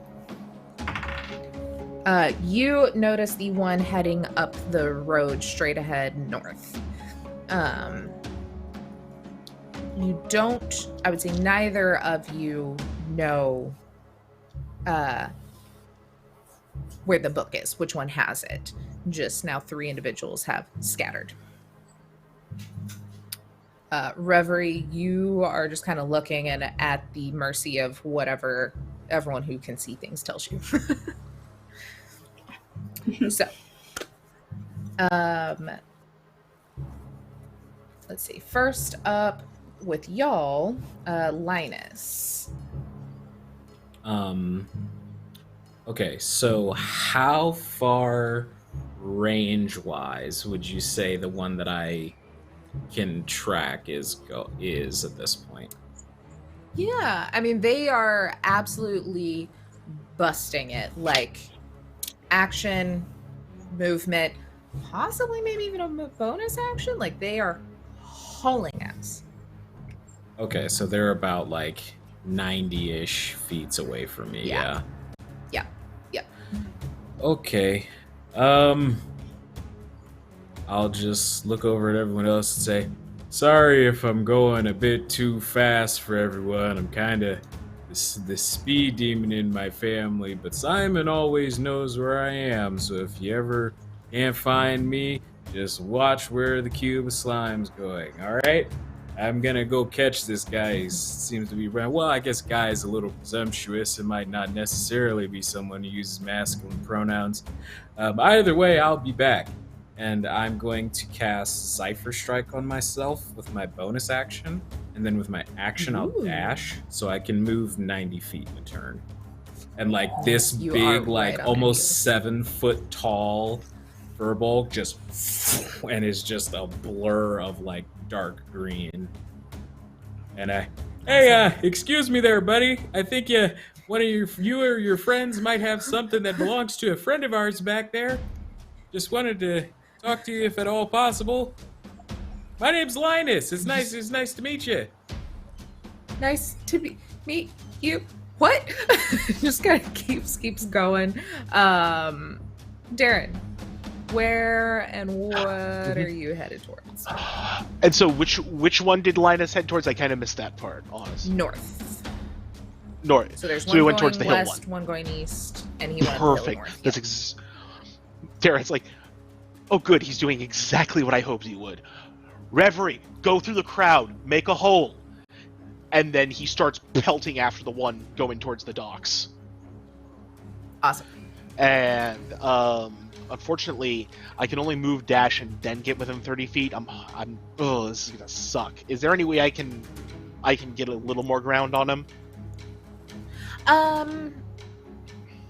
I would say since we're kind of a loose initiative, it's more, like the best way to keep up with the turn order in a chase scene.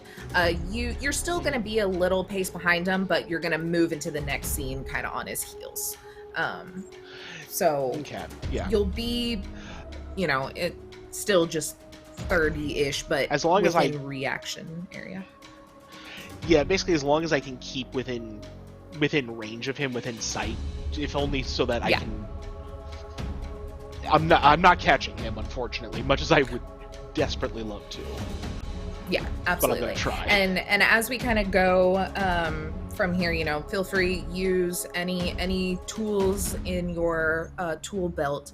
But the general is going to be move to a location, react to complications, try to, attack each other, interact, that sort of thing. But to make life easy, we'll go with our normal range here. So then that would bring it then next to Reverie, who you've now been told go through that crowd. And I would say you can even kind of look and see that there's a small path kind of being formed as someone is pushing their way through the crowd. So you're like, oh, that's probably who I'm after, huh? Yeah, so I'll do that and use my movement and action to dash. And I think that's just 60 feet of movement for me. Awesome. So you are right on their heels as well. Okay, we will start with the bandit that is within range of Linus, that y'all are hanging out together. Let me scroll down. This one is that one. You look over and you as you've caught up to him and he's looking back, you see a human. He's kind of scrawny, definitely half your height, long pointy nose, has on that hood and everything, and is just looking rather confuzzled at you. And you see he looks back, he's like, hey, how are you? What? And then turns around and you can see kind of his eyes get big as in front of y'all are running up this hill, and you get to a crossroads section where two carts have just collided, and their drivers, merchants kind of decked out, are screaming at each other and like, watch where you going, man, you're gonna pay for that, general just like road rage, yelling at each other in a car wreck kind of situation. You see now that there are several children in shabby clothes accompanied by a monkey that have decided to take advantage of this general situation and are grabbing things out of the cart and kind of like shoving them in pockets and trying to like dodge as some of the merchants are like throwing things at them to get them to stop. You see that the bandit reaches down as he's running and picks up an apple that has been, has rolled away from this wreckage, and he flicks a bit of it in your direction, and you look confused as this like little ripped piece of apple flies at you, when then directly behind it, your focus now goes on this monkey that has seen, who was chasing after the apple, sees it flying towards you, and is now also trying to fly towards you, and latches on to your back and is like trying to grab at this apple that has now gotten lost in the bits of clothing. Please make a animal handling check to try and get this guy off of you so you do not lose this pursuer.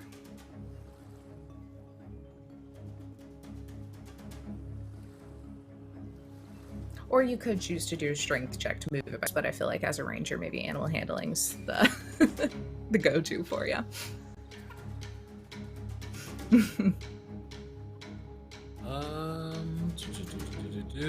Sorry, 1 second. Hey, you're good. I'm a fool. Yes, I have expertise in animal handling. Aha. Wow, I rolled a 5. 12? Question mark? All right.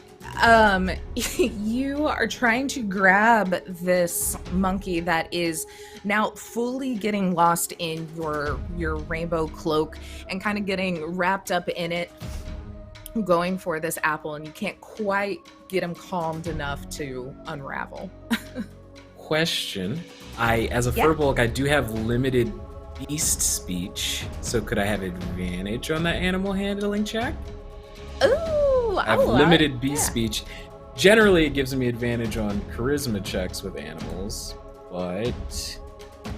Yeah, no, I love that. I like it. Hell yeah. 25. Nice.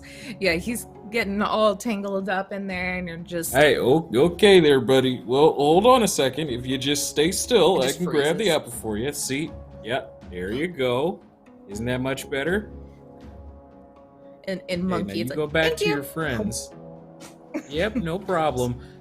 Can I use a bonus action during this because I would imagine he's made some like space during this. Yeah. Can I use a bonus he's kind of action? going around hoping you lose him. I want to cast Hunter's Mark on him before I lose visual. Yeah, absolutely. Yeah, you and so I cast have Hunter's Mark on him. Advantage. Yep, all you. Oh, so you cast Hunter's Mark on him. You see, as you kind of put the monkey down, you're able to round around this chaos as they skitter off to join their kids and look through the hall that they have gathered.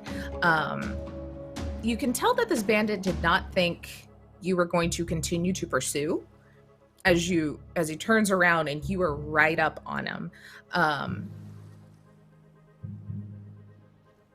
Let's see.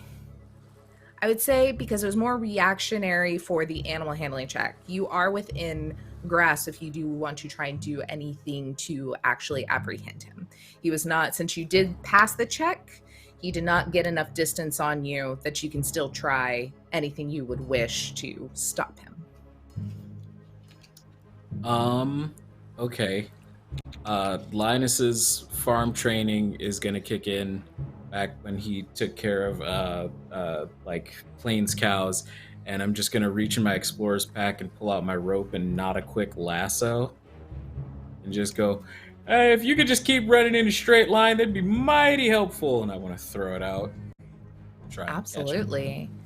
I was gonna say go ahead and do was like a dex based attack for that one. Sure.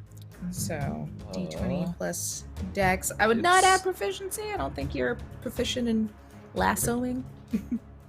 Sure, sounds good. So that would be this button. It's a dirty 20. That's beautiful. You lasso him out, or make your little lasso, and he's just very confused at how calm and how reasonable you have been talking to him this entire time, that instead of dodging out of the way, he's like looking back confused, so still running very, very straight, and you're able to loop it right under his leg and pull him, and he just face plants like down on the ground. Ooh, sorry, that one's my bad. Ow. Sorry about that.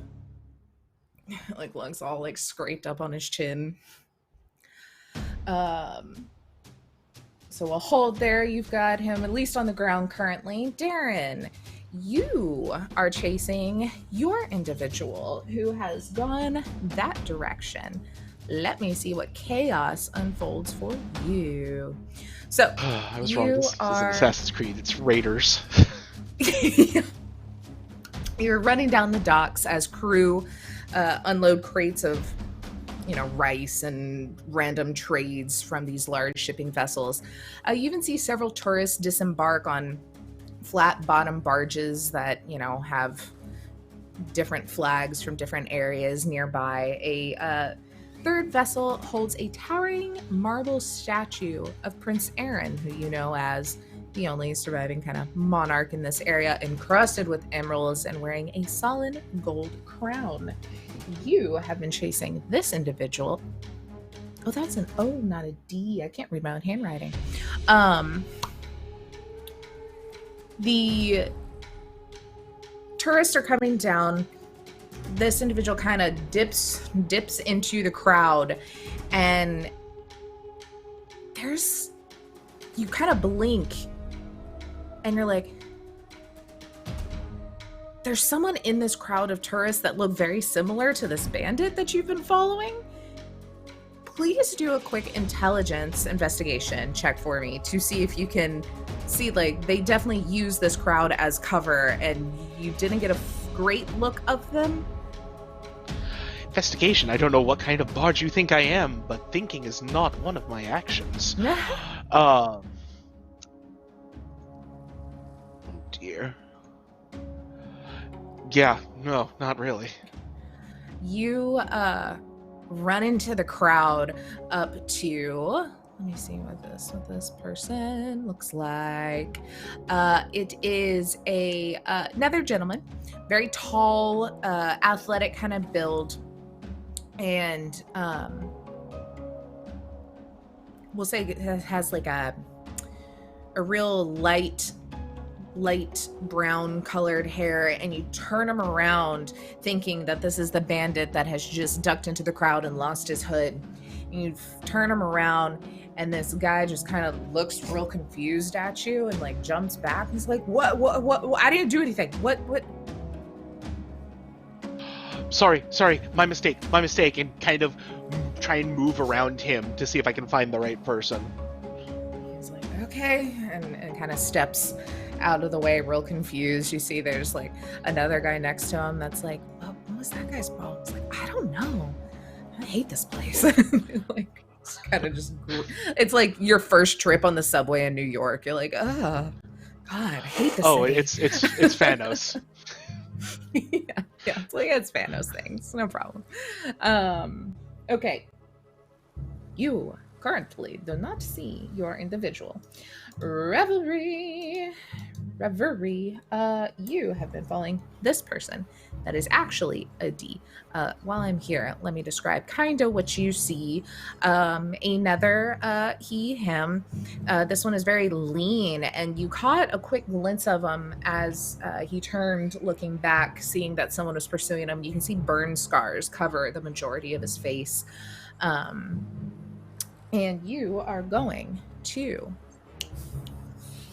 Guys, this is a really fun, like, chasing, because there's all these different ways people can go, and it depends on who goes to which direction, what happens. Love it.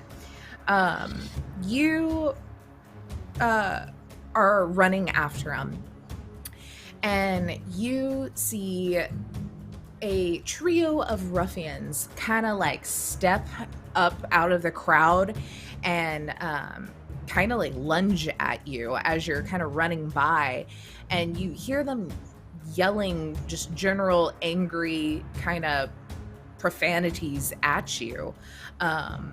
Do a quick dex check for me to avoid, or if you think of a better option to not get caught up in these guys angry yelling. Could I use athletics to just barrel my way through them? Absolutely. Okay. Let's do that. Okay. You Number 4. I need a little bit of info.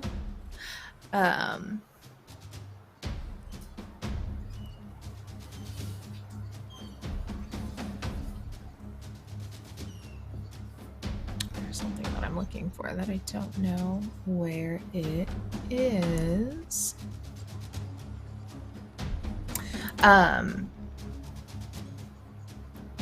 You go to kind of just barrel through them, but you're not getting a full bit of traction in general because of how many people there are, and they're able to kind of, bow up against you so you can't quite get through them. You see, as you're kind of stopped, the man duck his head down into the crowd again and continue to run off. The guys are holding pamphlets from whatever this rally was, and they're yelling, like angrily looking at you, yelling. You're not fully paying attention to what they're saying at first, trying to kind of catch this guy, but as you can't get through them, they're just continuously yelling at you about being a Indosian or a Indosian supporter.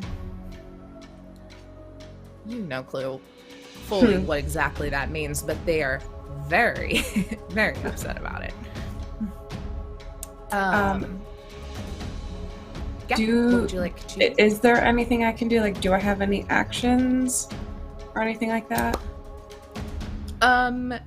Actually, yes, and I should have, because I was going to do bandit then y'all.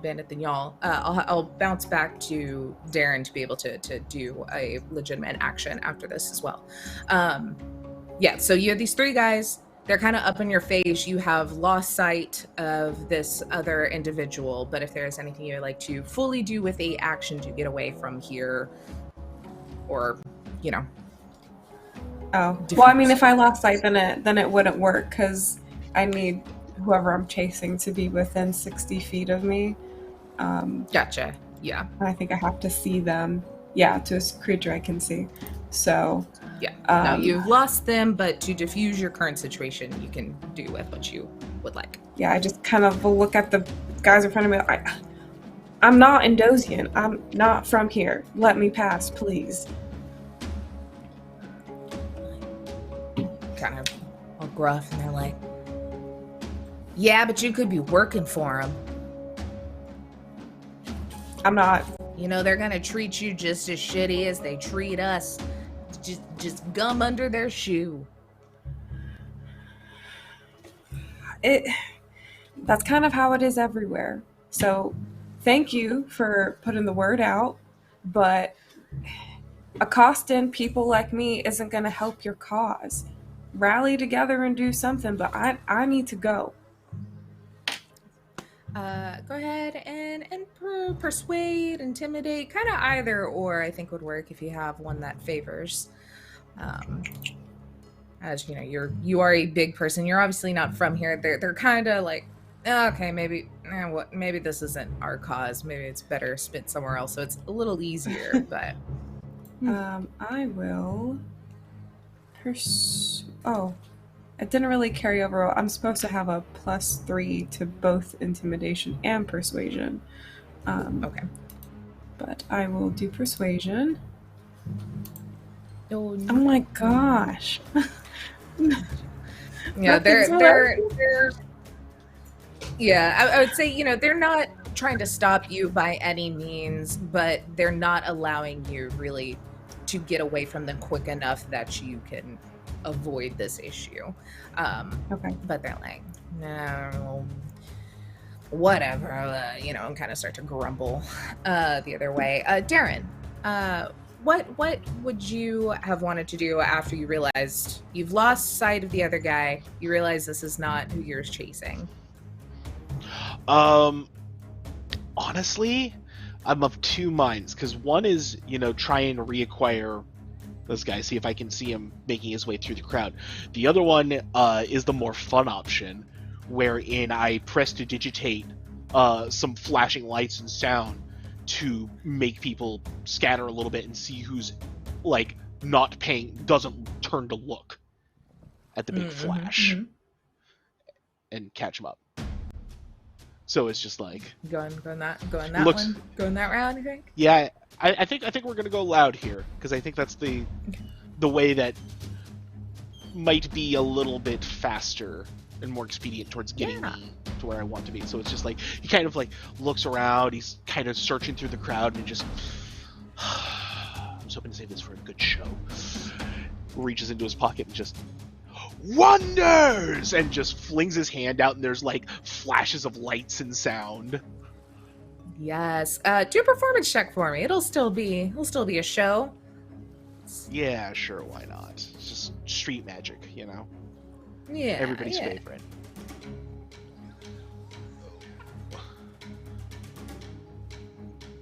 And a 14? Okay, not bad. I mean, these tourists, you were standing in the middle of them. Everything's going on. They're, jumping back. I would say a lot of the dock workers are still a little jumpy from the general, cat attack earlier and stuff going on. And you see people kind of scatter, and you look down pretty much the path that this traffic goes, because kind of the end of the road has a lot of other boxes and things that are currently being loaded, so it's a little blocked off. So you can kind of gather that if they're going anywhere from this chase, they're running around to the right and up into town, and you don't see anyone. But you should, because they're not that fast that they would be completely out of view. So you're kind of looking around now with your focus on the docks and the boxes and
we're back. hello, we're back. Sorry about that. Technical issues. Everything's getting sleepy. But we were at Derrin.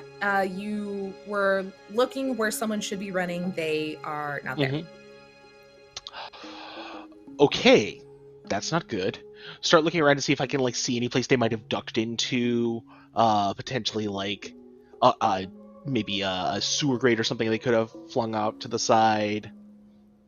Yeah. Do a perception check for me. Yeah, that sounds good. We like perception for this. Maybe. Probably. 24! Looking spicy tonight. That was persuasion, though. But oh no, we'll let you keep the nat 20. Just add your. What's your plus for perception? So plus for perception is a +2, so it's a 22. 22. Still great. You look over right past this barge of tourists is someone, boxes from offloading, let's call it rice, on the ship. And you can see almost comically badly hidden. There's a big burlap sack full of rice just sitting there, and you can see just the whole top half of kind of the pointed hood of this guy. Just crouched down. Uh-huh. I'm just gonna walk up towards him, like, hopefully he doesn't, like, actually see where I'm at. Mhm. And if he tries to run, I'll chuck hideous laughter at him, but I'll have a line for that if he tries to go for it. Okay, perfect. So let's see. That would have been Derrin, which was then Reverie, but we went back because I goofed up my order. Linus, you have this guy face planted on the ground in the middle of the street. The children and the monkey laughing from the side, eating some apples. What would you like to do? I'll just walk over to him and go, "Whew, oh boy, it's been a long time since I had to lasso someone up like that. Generally, it just sticks to the more rowdy animals. So, thank you at least for the good exercise now that I'm off of that boat. But I had a couple of questions for you, if you don't mind. Just stay and put a little. Well, not like you can't go anywhere. This is Simon, by the way." I'm so confused. What? So, What do you? I was what do you- just curious. I'm new here. I don't know. I think a friend of yours. I think a friend of yours might have absconded with something that wasn't exactly theirs, and gonna need you to return that.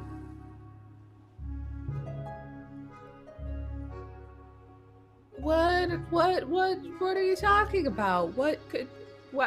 We were just looking for food. Oh, So hey, hungry. Come on now. Let's not do that. We can save each other a lot of time here.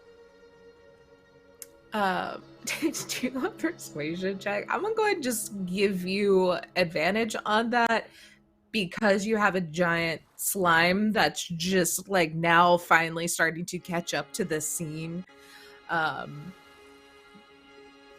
Children laughing in their face. A lot It's of gonna be a confusingness. 19. He's laying there on the ground like. I'm gonna. This was yours. I found it on the ground. He just kind of like chunks the diary in your general direction. Scoots back like, my bad. Just like, don't tell anyone that I did it, and the boss will freaking kill me if he knew that I gave it up. Can I insight check that statement? Yeah, go for it.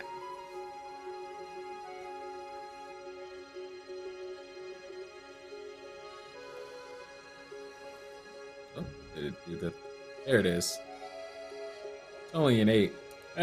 Oh well. I mean, without an one insight check, you can tell everything he's saying is pretty much bullshit, but how is he using that as advantage? You don't know. I'll just sort of squint and go, well, I don't want to get you in trouble at your job. No one should be fired for making a mistake, especially if you were told to do it, but you're gonna have to promise me that you're gonna leave that nice lady alone down there. I personally will. Pinky promise. Well, that's all I can ask of you. Can't tell you to speak on people you don't know. And I'll pinky promise with the thief, and then untie his feet. Like, help him up. Oh, thanks. You're a lot nicer than the All law right, enforcement buddy. around here. Oh, well, that's not good. Law enforcement should be the nicest people you interact with on a daily basis, and anyone who fails to do so is clearly failing not only the community they serve, but themselves from a moral standpoint. You should talk to Madam What's-Her-Face. They're really trying to revamp all of the social structures here. I think that could be added to the docket for sure. They normally just throw me in jail because I steal things. Maybe a little reformation of the system could help realign things to more accurately serve the community that we currently live in rather than one from a few hundred years ago. But that's on deconstructing the patriarchy. You have a wonderful rest of your day. I see there are some apples over there. Maybe you can have one. Yeah. Walks off. Flash forward cut to him being like the right-hand man of the next like activist meeting. Changed him. Yeah. Good job, Simon. And I'll high five Simon's pseudopod. Start walking back. Okay. Derrin, you are walking up behind this guy. He's just crouched.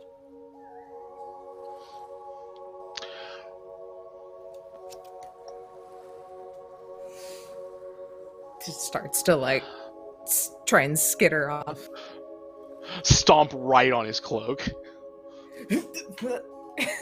Just like clotheslines him nearly.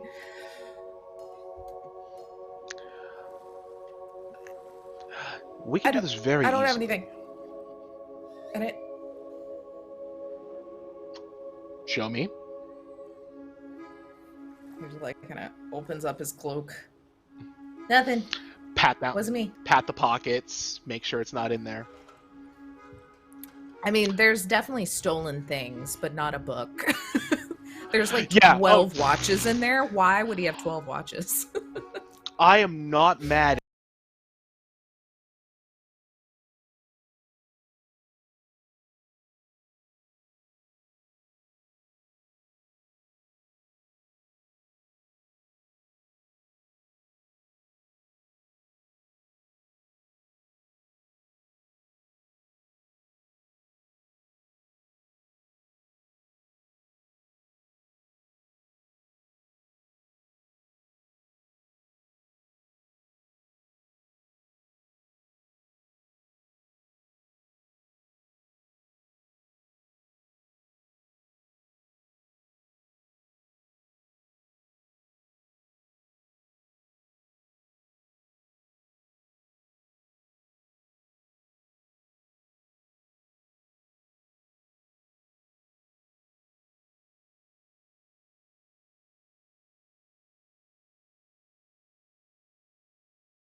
Can. Yeah, I need to refresh Kobold, so bear with me. Okay, we'll play that out again in a second.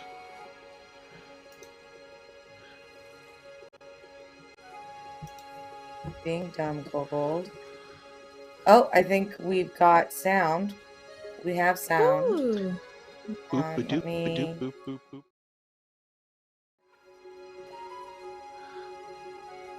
Well, we still have sound. So awesome. for the folks in Twitch, we have sound. We have no video. So please enjoy this theater of the mind. Yeah, radio play. It's fine. It was going to be a beautiful little wrap up anyway. But as Derrin, I don't remember where it cut off. I believe I had searched up, him and clotheslined him. Searched him. Right. Don't regret him making a living. That's where we left off. There we go. So yeah, he starts to run off. Yeah, it just. Okay, not going to bother again. Crumb! And he starts headed back towards where they had first met. Awesome. All right. You start to run off. Reverie, you are caught up in this mess, and I think you look back, and just for the sake of Tech Hates Us, you look back and you now see Derrin running back towards where Fawn and Mayfire are, and there's a nice little downward slope from north heading down to the docks, and you just see Simon just sliding steadily faster and faster down the slope. So you kind of gather, oh, okay, there's something going on with Linus following back in your general direction. Oh,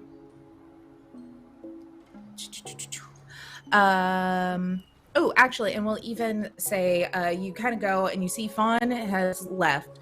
Mayfire's still there, and she kind of, oh, thank you all so very much. Fawn has headed back to the bookshop. We should get there right away. I think she was looking to secure some more things just in case. And You follow her towards Fawn's bookshop that she gave you the card for. You can the whiffs of tar and ale fade to wet stone and thick summer air as plank walkways are replaced by cobblestone paths as you do go into the town. The paths dim to alleys, and alleys stretch to narrow shadows that lead to uncharted dwellings of torn canvased awnings and leaky gutters.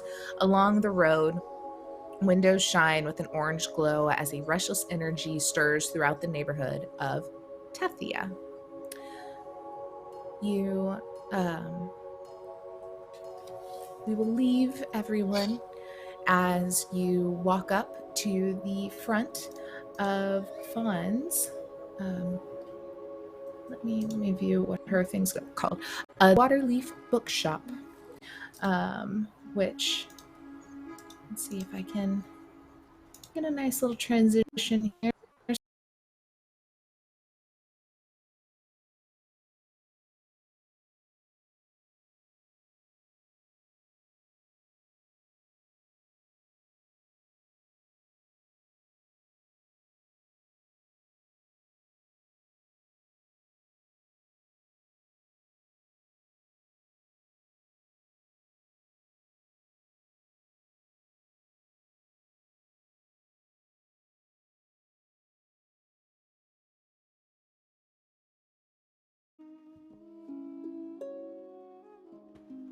Hi. Once again, we have sound. Cool beans. Well, that's fine. We leave here at the Waterleaf Bookshop. Real quick. I mean, this is every Tuesday, guys. Come back and hang out. I don't want to lose video again before we bye to our 3 players that have joined us today. Christy, will you tell us about yourself, where people can find you, and all that good nonsense? Oh, I was muted. Hi. Yeah, I am Christiana or Chris, whichever, and you can find me at Carpe Christie on Twitter or Instagram or both, whichever. You can also see me on TTPRG and Avatar Reclamations. All of that is on YouTube as well. And actually, I forgot, D DM'd a Vampire the Masquerade season as well, and I believe that is also able to watch on YouTube. So if you just want to pop those in, they did a fantastic job. Always